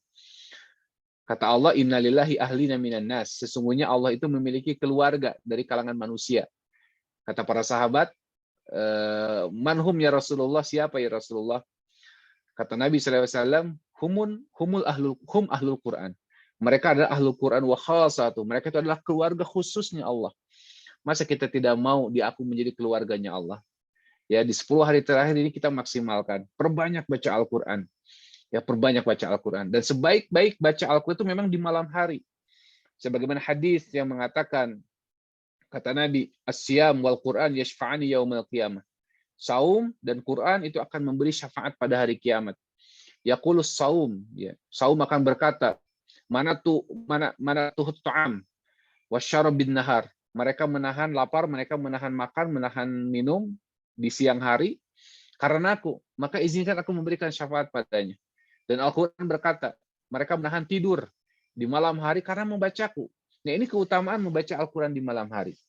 Nah, makanya salah satu amalan terbaik ya di malam-malam Lailatul Qadar itu adalah membaca Al-Quran, ya, bentakeun, ya, gitu untuk baca Al-Quran. Selesaikan ya satu malam, setiap malam 3 juz, luar biasa. Sehabis Isya sampai jam 12 gitu kan, habis tarawih kan jam 8, jam setengah 9 ya, kebut lah gitu kan. Setelah kajian ya baca Quran, ini insya Allah faidahnya luar biasa ya.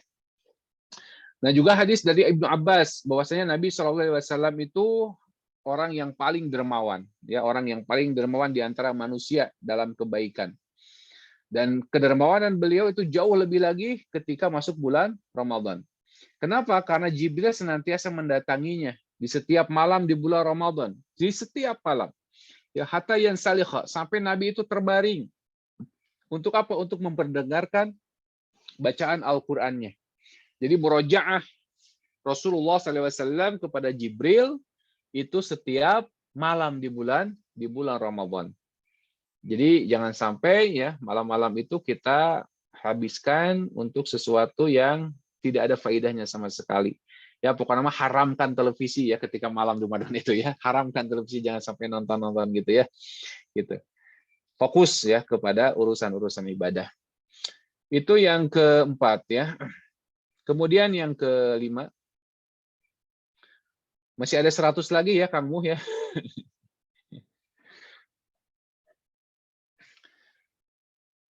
Yang kelimanya ad-du'a fi shalah inda mururi ala ayatir rahmah wal azab.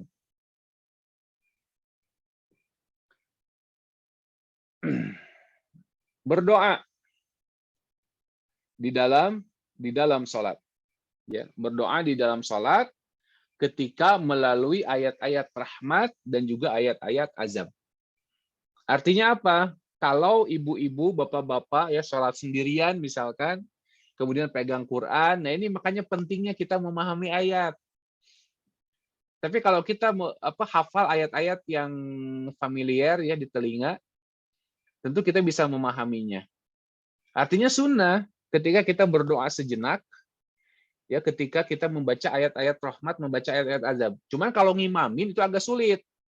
Ya, kalau sengaja ngimamin agak sulit. Dan di kita mah tekaup eureun saeutik disangkanya teh lupa kan gitu ya. Ya, kalau kita berhenti sejenak aja disangkanya lupa. Apalagi kalau ayat-ayat yang sudah familiar, ayat-ayat yang sudah pada hafal ya. Kadang di kita itu jamaahnya kurang adab gitu ya. Kalau misalkan kita baca surah Al-A'la, kemudian lupa, itu langsung yang mengingatkan hampir semua masjid, hampir semua jamaah itu mengingatkan ya. Karena mereka juga hafal. Tapi kalau ada ayat-ayat yang mereka tidak hafal, langsung krik sepi gitu, nggak ada yang benerin. Tapi kalau ayat-ayat yang familiar gitu kan di telinga, seolah-olah jamaah itu punya hak yang sama, padahal tidak ya. Ada adabnya, mengingatkan imam juga ada adabnya. Siapa yang berhak mengingatkan? Tentu orang yang paling dekat dengan imam. Orang yang paling belakang kalau dia hafal ya. Tapi kalau dia tidak hafal, tentu ya siapa aja yang hafal, tapi jangan sampai reang gitu loh. Jangan sampai saling sahut menjauh sehingga membuat imam juga tidak fokus kan mendengarkan apa sih yang ini teh, karena berbarengan begitu. Nah, makanya untuk mengamalkan hadis ini sulit kalau sedang mengimami. Ya, tapi kalau kita sedang sholat sendirian, sebagaimana Nabi SAW dan para sahabat ini kan tidak ketahuan yang mengimami bermakmum kepada Nabi, makanya tahu apa yang dilakukan oleh Nabi SAW. Dari Hudzaifah, qal, shallaitu ma'an Nabi SAW. Aku pernah sholat bersama Nabi SAW zatal lailah di satu malam. Kemudian Nabi membaca atau membuka dengan surah Al-Baqarah. Fakultu, maka aku bergumam di dalam diriku, yarka'u inda mi'ah. Mungkin Nabi akan ruku setelah 100 ayat. Ternyata Nabi lanjut. Kemudian kata Hudzaifah, yusolli biha fi raqatin. Kemudian Nabi menyelesaikan satu surat tersebut, ternyata kayaknya ini Al-Baqarah nih untuk satu rakaat. Ternyata setelah Al-Baqarah masih lanjut, ya, membuka lagi dengan surat An-Nisa, ya, kemudian surat Ali Imran, ya, kemudian terus membaca. Nah, kata Hudzaifah, idza marra bi ayatin fiha tasbihun sabbah. Apabila melewati ayat-ayat tasbih, Nabi bertasbih. Jadi kalau melewati ayat-ayat tasbih, yusabbihu lillahi ma fis samawati wa ma fil ardh, misalkan, ya, Nabi bertasbih, subhanallah, subhanallah, gitu. Ya boleh itu. Ya, jadi kalau melewati ayat-ayat tasbih, ya, beliau bertasbih. Sabbaha lillahi ma fis samawati wa ma fil ardh. Nabi membaca tasbih, subhanallah, gitu. Wa iza marra bisu'alin sa'al. Apabila melewati ayat-ayat yang bersifat doa atau yang kita menginginkannya, maka Nabi memintanya. Ya, kalau bertemu dengan ayat-ayat rahmat, ya, bertemu dengan ayat-ayat yang menggiurkan surga, kenikmatan-kenikmatan surga, maka Nabi berdoa, maka Nabi meminta. Wa iza marra bi ta'awuzin ta'awwaz. Dan kalau Nabi melewati ayat-ayat yang kita ingin berlindung dari hal tersebut, maka Nabi pun berlindungnya. Maka Nabi ta'awuz. Ya, jadi kalau melewati ayat tasbih, beliau bertasbih. Kalau melewati ayat-ayat rahmat yang perlu diminta, maka beliau memintanya. Kalau melewati ayat-ayat azab yang kita berlindung daripadanya, maka Nabi pun berlindung daripadanya. Ini disunahkan, ikhwati iman. Ya, makanya pentingnya kita memahami apa yang kita baca. Makanya kalau ada orang yang bertanya gimana caranya khusyuk, ya pahami apa yang dibaca. Kalau kita memahami apa yang dibaca, maka insya Allah itu lebih mudah untuk sampai kepada tingkatan khusyuk, ya. Kemudian yang keenam, al-iksar min zikrillah. Memperbanyak zikir kepada Allah Ta'ala. Dari Abu Darda radhiyallahu an, qala Nabi sallallahu alaihi wasallam, ala unabbiukum bi khairi a'malikum wa azkaha inda malikikum wa arfa'iha ila darajatikum wa khairun lakum min infaqiz dhahab wal waraq wa khairun lakum min an talqaw aduwakum fatasbiru a'naqahum wa yadribu a'naqakum. Qalu bala zikrullah. Kata Nabi, maukah aku tunjukkan satu amalan yang itu lebih baik, kata Nabi sallallahu alaihi wasallam, daripada simpanan-simpanan raja kalian. Dan itu bisa meningkatkan derajat kalian. Dan itu lebih baik daripada infak dengan emas ataupun perak. Dan itu lebih baik daripada engkau bertemu dengan musuh dan engkau berperang dengan mereka sampai engkau terpukul lehermu, pundakmu. Kata Nabi apa? Kata para sahabat, tentu saja ya Rasulullah, zikrullah, zikir kepada Allah. Lihat, luar biasanya zikir kepada Allah. Kita ingat kepada Allah, Rob, ya, pencipta kita, dan itu memang bisa lebih ikhlas kan gitu. Kadang kalau kita berinfak ada godaannya, ingin disebut dermawan. Kalau kita berperang ingin disebut pemberani. Kalau kita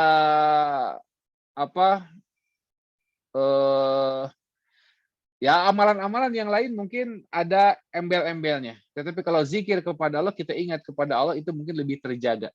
Dan itu menunjukkan kelemahan seorang hamba di hadapan Khaliknya. Nah, di antara zikir yang dianjurkan adalah tasbih. Ya, subhanallah. Jadi di antara zikir yang lumrah dibacakan oleh Nabi, zikir yang biasa diucapkan oleh Nabi itu adalah pertama tasbih, ya, tasbih.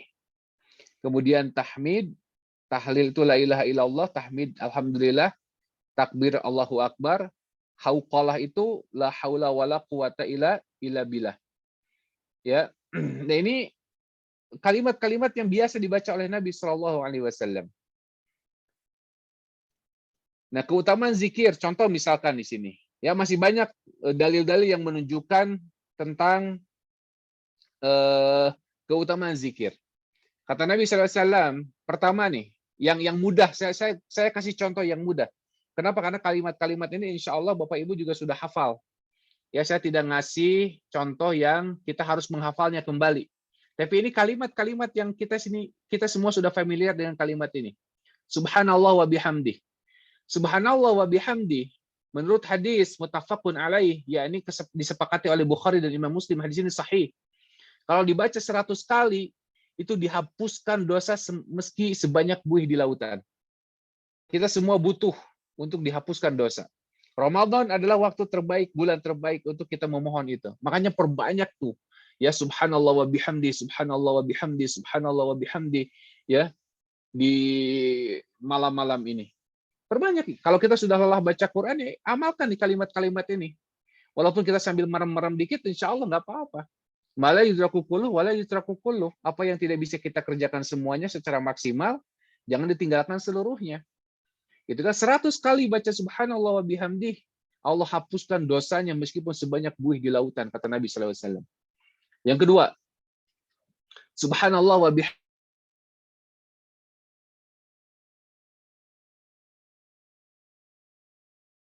tapi berat di mizan, berat di timbangan.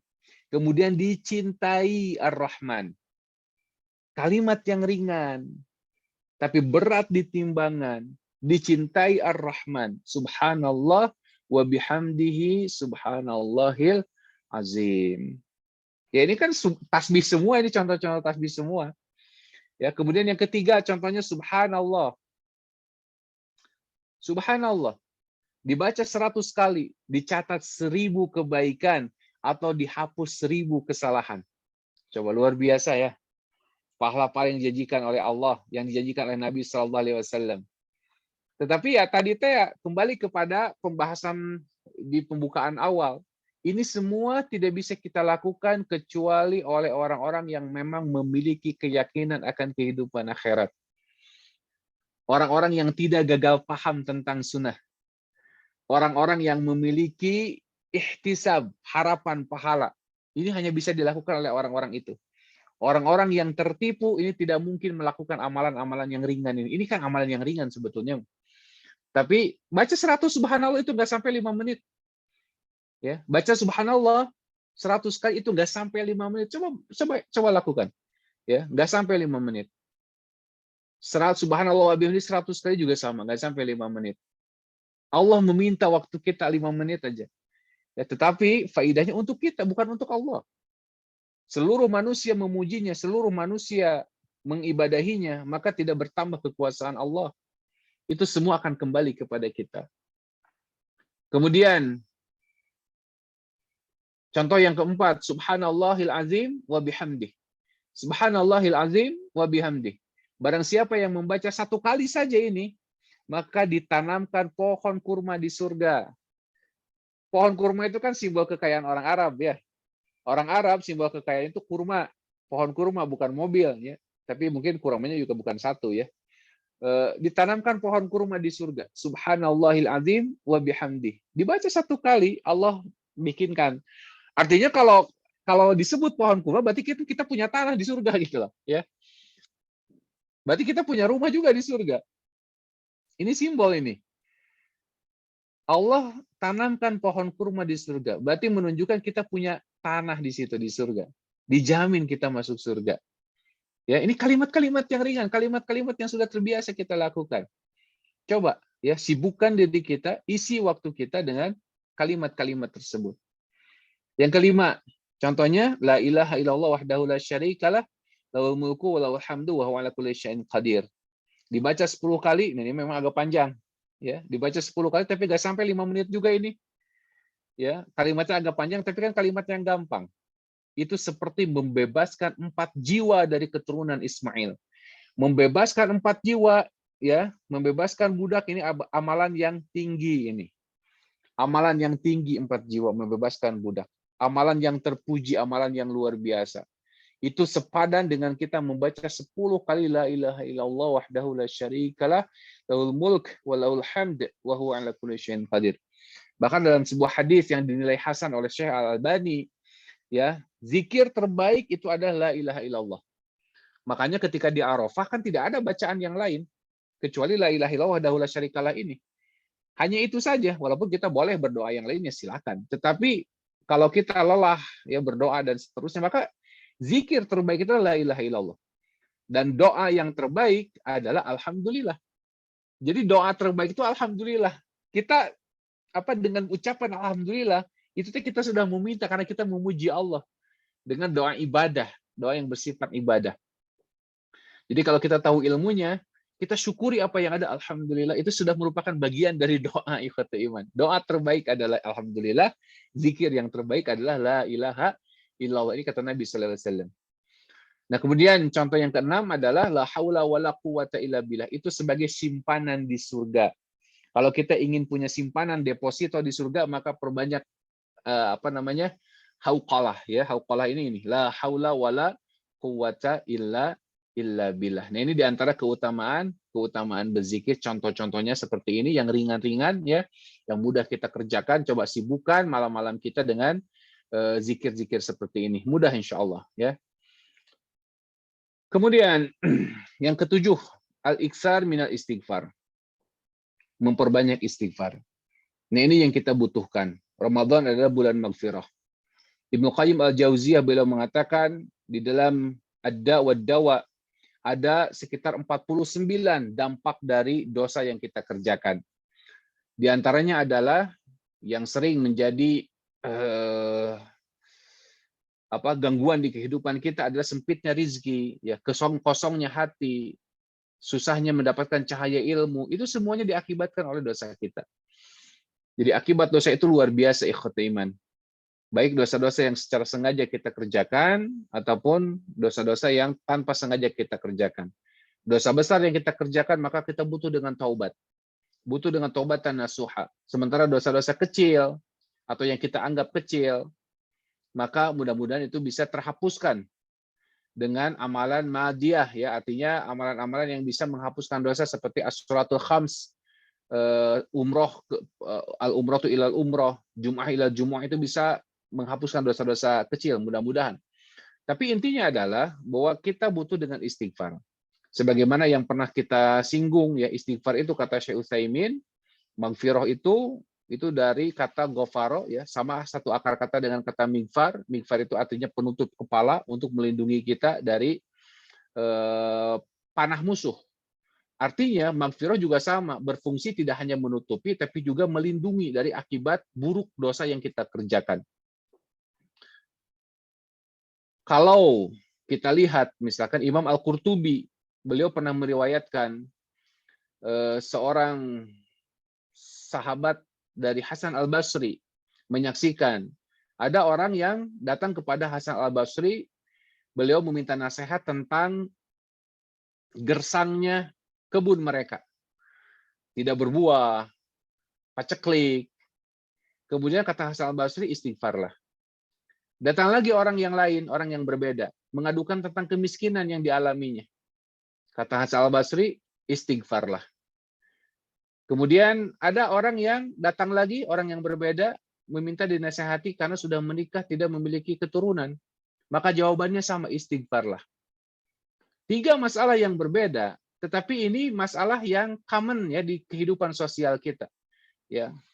Usaha susah ya, kalau dalam konteks itu kan tadi pertaniannya tidak lancar gitu kan, kering, paceklik dan seterusnya. Kemudian kemiskinan. Ini kan gejala sosial juga ya. Kemudian tidak memiliki anak juga sama ya. Semuanya dijawab dengan istighfar.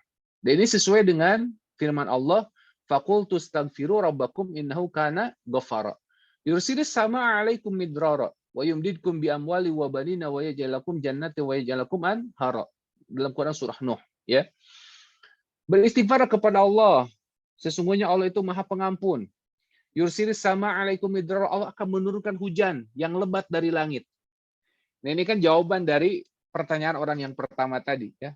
Dengan istighfar yursilis sama alaikum midrara.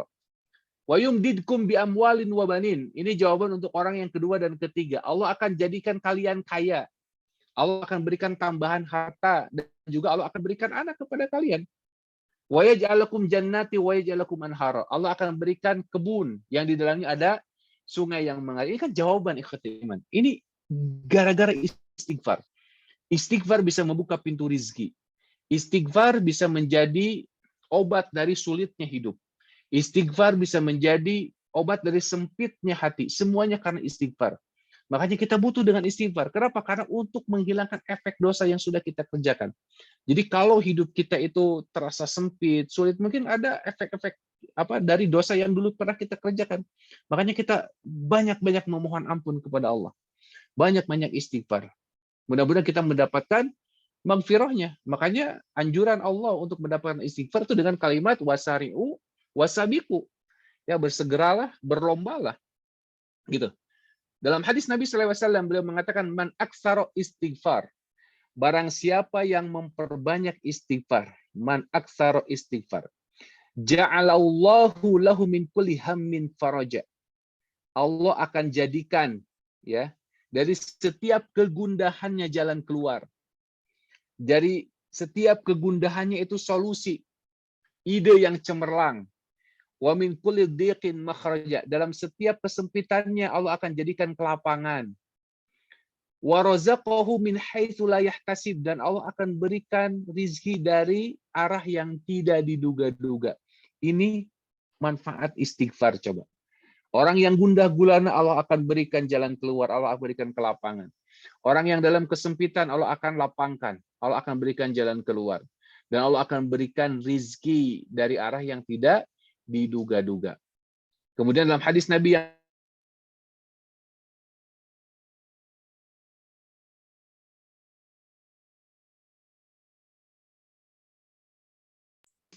catatan amalnya itu istighfar yang banyak.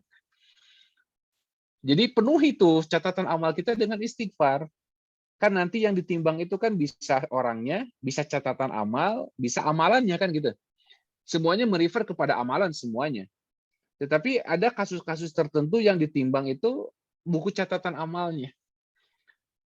Nah, makanya penuhi catatan amal kita dengan banyak istighfar. Istighfar unggul ya, gitu kan. Ini luar biasa ya. Kenapa? Karena istighfar menunjukkan khosyah kita kepada Allah. Istighfar menunjukkan rasa takut kita kepada Allah. Istighfar menunjukkan pengakuan akan Jalla wa'alanya Allah. Kuasanya Allah. Azabun syadidnya Allah. Ya. Syadidul iqabnya Allah. Kita takut akan semua itu. Makanya kita butuh istighfar. Ketika zat yang kita takuti akan azabnya, maka dia akan memberikan kasih sayangnya. Begitu pula Allah. Ketika seseorang tidak merasa aman dengan azabnya, maka Allah akan memberikan keamanan bagi dirinya. Tetapi kalau ada orang-orang yang merasa aman dengan iqabnya, maka orang tersebut tidak akan pernah aman dari azabnya. Yang kedelapan, al-iktsar minas shalah 'ala Nabi sallallahu alaihi wasallam. Memperbanyak shalawat kepada Nabi sallallahu alaihi wasallam. Fa inna sholata 'ala Nabi sallallahu alaihi wasallam sababun limaghfiratiz dzunub. Ya, bersolawat kepada Nabi itu adalah salah satu cara untuk menghapuskan dosa. Wa rafa'ad darajat, meninggikan derajat. Wa qada'ul hajat, salah satu cara untuk memenuhi hajat. Ya, sebagaimana dari hadis Nabi sallallahu alaihi wasallam, man shalla alayya sholatan wahidah, barang siapa yang bersalawat kepadaku satu salawat saja, sallallahu alaihi asyra salawat, maka Allah akan memberikan salawat kepadanya 10 kali. Artinya Allah akan mengijabah kebutuhan-kebutuhannya. Wa hutat anhu asyru khati'atin, dan Allah akan memberikan ampunan, penghapusan dosa atas setiap kesalahan-kesalahannya. Wa rufi'at lahu asyru darajat, dan Allah akan memberikan 10 tingkat derajatnya. Itu yang ke-8. Al-iktsar minas shalah, terutama habis azan ya. Habis azan itu jangan, jadi ketika azan jangan sampai kita lengah. Ketika ada muazin jangan sampai kita ngobrol. Ketika ada muazin jangan sampai kita khusyuk dengan urusan kita. Coba sigap ya menjawab azan. Kemudian setelah menjawab azan kita bersalawat kepada Nabi. Allahumma sholli ala Muhammad, sebagaimana salawat di dalam salat. Kemudian setelah itu kita doa habis azan, ya Allahumma rabb hadhihi da'wati tamah. Kata Nabi, kalau urutan itu dilakukan, maka fahallat syafaati, halal baginya syafaatku. Luar biasa. Amalan-amalan yang sederhana, ikhwati iman, azani Allah wa iyyakum ajma'in, ya. Yang ke-9, al-iktsaru minad du'a, ya memperbanyak doa. Memperbanyak doa. Sebagaimana dalam Quran surah Al-Baqarah 186 Allah menyisipkan satu ayat yang sama sekali tidak ada hubungannya dengan saum, tetapi kata para ulama justru ini rahasia. Ketika orang yang saum itu kalau berdoa akan diijabah oleh Allah. Wa idza sa'alaka ibadi anni fa inni qarib. Ya, apabila hambaku bertanya kepadaku maka aku akan ijabah doanya. Selama dia memenuhi kewajiban-kewajiban yang aku berikan kepadanya dan mereka beriman kepadaku supaya mereka mendapatkan petunjuk. Nah, di antara doa yang dianjurkan di 10 hari terakhir adalah Allahumma innaka afuwun tuhibbul fa'fu anni. Sesungguhnya engkau itu Maha Pengampun, cinta terhadap kemaafan, maka ampunilah aku. Nah, ini kembali lagi kepada urusan magfirah, ya. Kembali lagi kepada urusan dosa di mana manusia itu khotoun.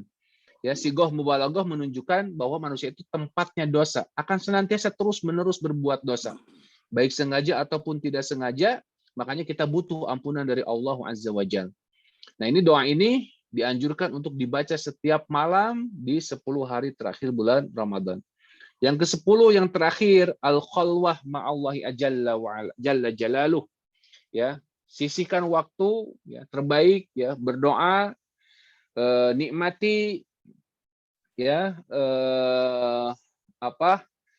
gunakan kesempatan untuk berduaan saja dengan Allah, karena orang yang sudah terbiasa berduaan dengan Allah semasa hidupnya, maka dia akan terbiasa dalam kesepiannya nanti di alam kubur. Sebaliknya, orang-orang yang tidak terbiasa berduaan dengan Allah, bersepi-sepian, ya, tidak terbiasa bersepi-sepian, selalu ingin dikelilingi manusia, maka penderitaannya nanti ketika dia dimasukkan ke dalam kubur, ketika dia mendengar teman-temannya meninggalkannya, keluarganya meninggalkannya, dia tidak memiliki bekal sama sekali. Itulah penderitaan yang sesungguhnya. Makanya gunakan waktu kita untuk berkhalwat dengan Allah, berdua-duaan dengan Allah, putus sementara waktu hubungan kita dengan manusia, nikmati kesendirian kita dengan Allah, maka kita akan terbiasa nanti ketika ketika kita dimasukkan ke alam kubur. Terakhir, ya, ucapan dari Ibnu Rajab Al-Hambali, ya man doa umuruhu fi la syai' istadrik ma fataka fi lailatul qadar fa innaha tahsabu bil umur. Wahai yang telah menyia-nyiakan umurnya untuk perkara tak berguna. Ini kita semua nih ya, sudah banyak sekali ya usia kita, umur kita digunakan untuk hal-hal yang tidak berguna. Maka raihlah kembali di malam Lailatul Qadar waktumu yang tersia-sia itu. Kenapa? Karena Lailatul Qadar kalau kita dapatkan sesungguhnya satu malamnya sebanding dengan umur keumuman manusia. Aqulu qouli hadza wa astaghfirullahal azim li wa lakum. Mudah-mudahan bermanfaat ya, khusus bagi saya sendiri yang menyampaikan dan juga pada ikhwatu iman rahimakumullah. Mudah-mudahan ini menjadi bekal kita untuk mengarungi sisa-sisa 10 hari terakhir di bulan Ramadan ini. Silakan kamu, saya kembalikan lagi. Baik Ustaz, terima kasih, jazakallah khairan katsira. Ini luar biasa nih ya, 10 amalan terakhir di bulan Ramadan. Saya dapat kabar malam ini Cibiru macet total Ustaz, karena sudah mulai nampak orang berbondong-bondong itikaf di jalan raya ya. Luar biasa. Saya dapat kabar dari Kang Lia nih, baru nyampe di rumah tadi ya. Nah, di kolom chat Ustaz ada, kita akan batasi waktunya sampai jam 11 ya Ustaz. Di kolom chat nih ada 2 pertanyaan, tapi 1 pertanyaan dari titipan dari seseorang lewat WhatsApp saya. Saya akan bacakan ketiga-tiganya ya. Kaitannya dengan tempat itikaf. Saya nih punya tempat di rumah pojokan, musola kecil, Ustaz. Ya. Bolehkah saya itikaf di musola di dalam rumah? Satu itu. Yang kedua dari Ibu Hajah Heni Rusnayati di Bandung nih. Izin bertanya Ustaz, bagaimana dengan zikir istighfar? Karena suka bingung yang mana dulu nih ya, urutannya ya. Urutannya biasanya. Yang ketiga pertanyaan dari Ibu Hajah Rita Julita. Ustaz izin bertanya, pada zikir pagi petang, sunahnya istighfar itu 100 kali di pagi hari, tapi di petangnya tidak disunahkankah? Ya. Tetapi di petangnya tidak disunahkankah? Baik Ustaz, silakan. Satu, kaitan tentang tempat itikaf. Apakah Iya. boleh nih itikaf di rumah suka ada musola kecil di dalam? Iya. Monggo Ustaz, tafadhol. Iya, pada dasarnya ya iktikaf itu di masjid ya pada dasarnya. Tetapi bagi ibu-ibu yang memiliki kewajiban, yang tentu kewajiban itu lebih besar daripada kewajiban iktikaf, ya kan? Seorang istri ya melayani suaminya, ya melayani keluarganya, ini tentu lebih wajib daripada i'tikafnya. Karena kalau misalkan dia i'tikaf, khawatir nanti ada madorot. Sebagaimana kaidah tadi, madorot harus lebih dahulu dihilangkan daripada mengambil manfaat. Nah, kalau kita memiliki tempat kecil, ya khusus, ya boleh-boleh saja di situ. Jangankan di situ, di kamar saja boleh, nggak apa-apa. Artinya, ya bukan masalah tempat, tapi masalah kondisi kita sedang apa. Kalau misalkan ibu, ya ke tempat tersebut ngarengkol sepi ternyata enak geningan tapi ngarengkol ya tibra sampai subuh hati mah tuh bukan itikaf ya. Artinya kalaupun di kamar ya seandainya di rumah tapi kita melakukan aktivitas sebagaimana umumnya yang dilakukan di masjid seperti amalan-amalan tadi, insya Allah Bu ya ibu akan mendapatkan tadi ya keutamaan Lailatul Qadar insya Allah ya. Beda itikaf bawa bandel ke masjid boleh nggak Ustaz? Bawa apa? Bawa bandel, udah ada yang itikaf bawa bandel. Boleh, Pak. Boleh saja. Cuma ya tadi itu kan tujuan kita untuk menghidupkan malam, bukan untuk pindah tidur kan gitu. Makanya itikaf itu boleh diniatkan satu malam saja. Ya, satu malam saya mau itikaf satu malam, pagi-paginya keluar, besoknya kita balik lagi, niatkan lagi, boleh seperti itu, ya. Boleh seperti itu. Tapi Bukan yang terbaik itibra, memang ya, bukan itibra ya, bukan ya. Itu mah itibra ya. Itibra ya. Gitu ya. Nah itu jadi pada dasarnya adalah kondisi kita ya seperti apa begitu ya pada dasarnya seperti itu kondisi kita seperti apa. Nah kemudian yang keduanya urutan ya urutan ya Istighfar. memang di istighfar. Tapi yang jelas kalau di dalam sholat memang urutan yang pertama itu adalah istighfar dulu ya. Nah setelah istighfar setelah Allahumma anta salam itu para ulama berselisih pendapat urutannya kalau zikir muqayyad setelah salat. Yang jelas setelah salam itu ya Nabi mengatakan sebagaimana hadis dari Sauban kalau tidak salah ya Nabi mengatakan istighfar 3 kali astagfirullah astagfirullah astagfirullah kemudian Allahumma antas salam wa minkas salam tabaraka ya tajalikum. Nah setelah itu urutannya tidak jelas kalau di apa namanya sehabis salat. Nah sementara di urutan zikir pagi dan petang itu juga bukan sesuatu yang harus ya urutannya tidak mesti seperti itu. Tidak Cuma baku, Nabi ya? kan tidak baku, betul ya tidak baku. Nah makanya nyambung ke yang ketiga ya, yang 100 kali itu karena tadi Nabi membaca sehari 100 kali itu terasa cukup di pagi hari saja gitu loh ya. Makanya di sore harinya tidak. Seandainya kalau di pagi hari kita tidak membacanya boleh dipindah ke sore hari. Insya Allah boleh nggak apa-apa karena ini mutlak ya. 100 kali itu mutlak, tidak mesti di pagi hari, tidak mesti di sore hari. Nah, yang mutlak, yang muqayyad, sayyidul istighfar. Sayyidul istighfar itu kalau dibaca di pagi hari, maka dia kalau mati di sore hari dia akan masuk surga, gitu. Nah, ini sayyidul istighfar itu dibaca di kedua-duanya, ya. Allahumma anta rabbi la ilaha illa anta khalaqtani wa ana abduka wa ana ala ahdika wa mastata. Dan seterusnya gitu kan. Nah, itu boleh itu dua-duanya dibaca. Tapi yang 100 kali tadi karena memang hadisnya tadi Nabi beristighfar 100 kali. Artinya kalau sudah di pagi hari ya nggak apa-apa di sore harinya tidak dibaca. Tapi kalau ibu mau baca boleh silakan. Jadi 200 ya. Tapi tong janten tabungan. Saya kemarin sudah baca 100 kali. Jadi akhirnya mual. Jangan begitu juga ya. Gitu ya. Jangan hitungan ya, jangan hitungan itu. Allah taala alam. Ini Ustadz terima kasih jawabannya. Ini ada pertanyaan dari Ibu Hajah Emma Rohimani. Kayaknya ini pertanyaan terakhir ya, karena waktunya tinggal 5 menit terakhir. Kalau seseorang yang sakit tidak berpuasa selama sebulan, apakah sebaiknya mengerjakan sholat taraweh dan seterusnya? Mungkin harus kayaknya kalau sakit tidak berpuasa mungkin bayar fidyah atau qada ya Ustaz. Kalau taraweh mah tetap Gini, iya nggak ada hubungannya ya antara tidak taraweh. puasa dengan taraweh ya. Kalau taraweh itu nggak ada hubungannya. Kalau gini, kalau ada orang yang sakit tidak sanggup saum ya, kemudian sakitnya tidak diharapkan sembuh, ya sakitnya tidak diharapkan sembuh. Artinya tidak memungkinkan untuk sembuh kembali sakitnya tersebut, ya. Tapi dia secara fisik tarawih masih mampu, gitu kan? Masih bisa, walaupun masih sambil duduk misalkan. Maka kondisi seperti ini mewajibkan dia untuk bayar fidyah, Tapi kalau sakitnya itu diharapkan sembuh, ya seperti ada orang yang kecelakaan, misalkan dia harus diinfus, ya selama sebulan penuh, kewajiban Ramadannya tetap ada, maka dia harus bayar qadha, ya dia harus bayar qadha. Kenapa? Karena diharapkan sembuh. Jadi fidyah itu bagi orang yang tidak diharapkan sembuh, ya kecuali ala yutiqunahu itu seperti ibu hamil, ya karena ibu hamil itu bukan dirinya yang tidak mampu, tapi ada bayi yang dikandungnya, gitu kan? Itu harus fidyah juga, ya. Allah taala. Baik Ustadz, terima kasih.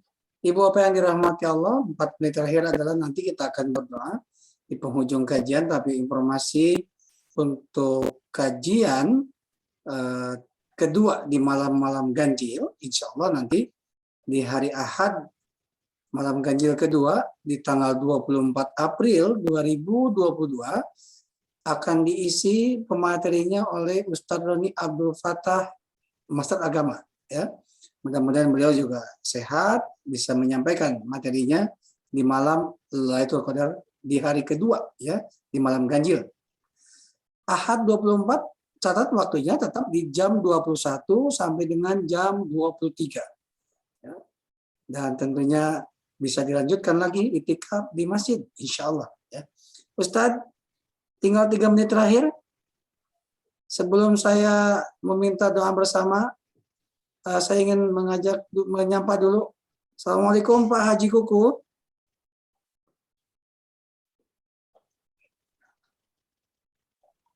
Mbak Yuli, Pak Dea.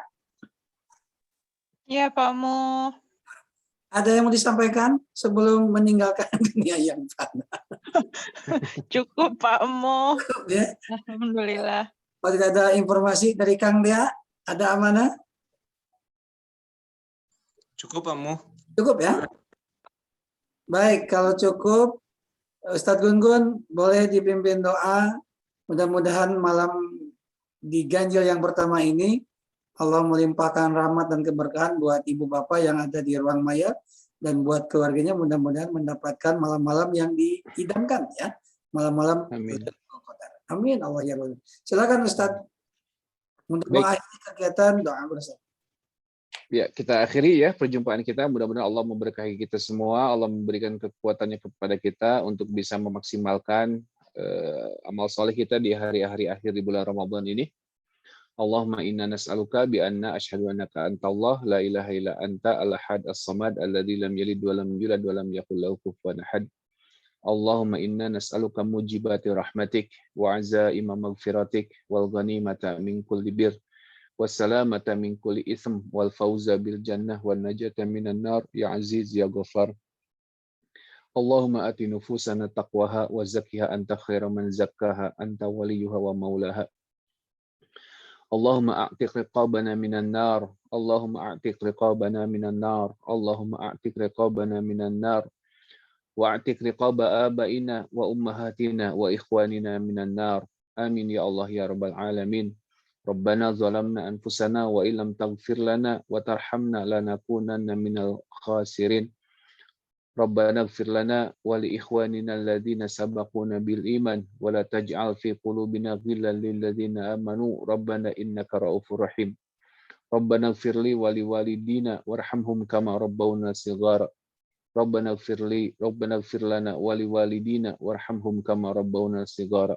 ربنا آتنا في الدنيا حسنة وفي الآخرة حسنة وقنا عذاب النار اللهم تقبل منا إنك أنت السميع العليم وتب علينا إنك أنت التواب الرحيم وصل اللهم على محمد وعلى آله وصحبه أجمعين وآخر دعوانا الحمد لله رب العالمين آمين يا الله يا رب. Alhamdulillah.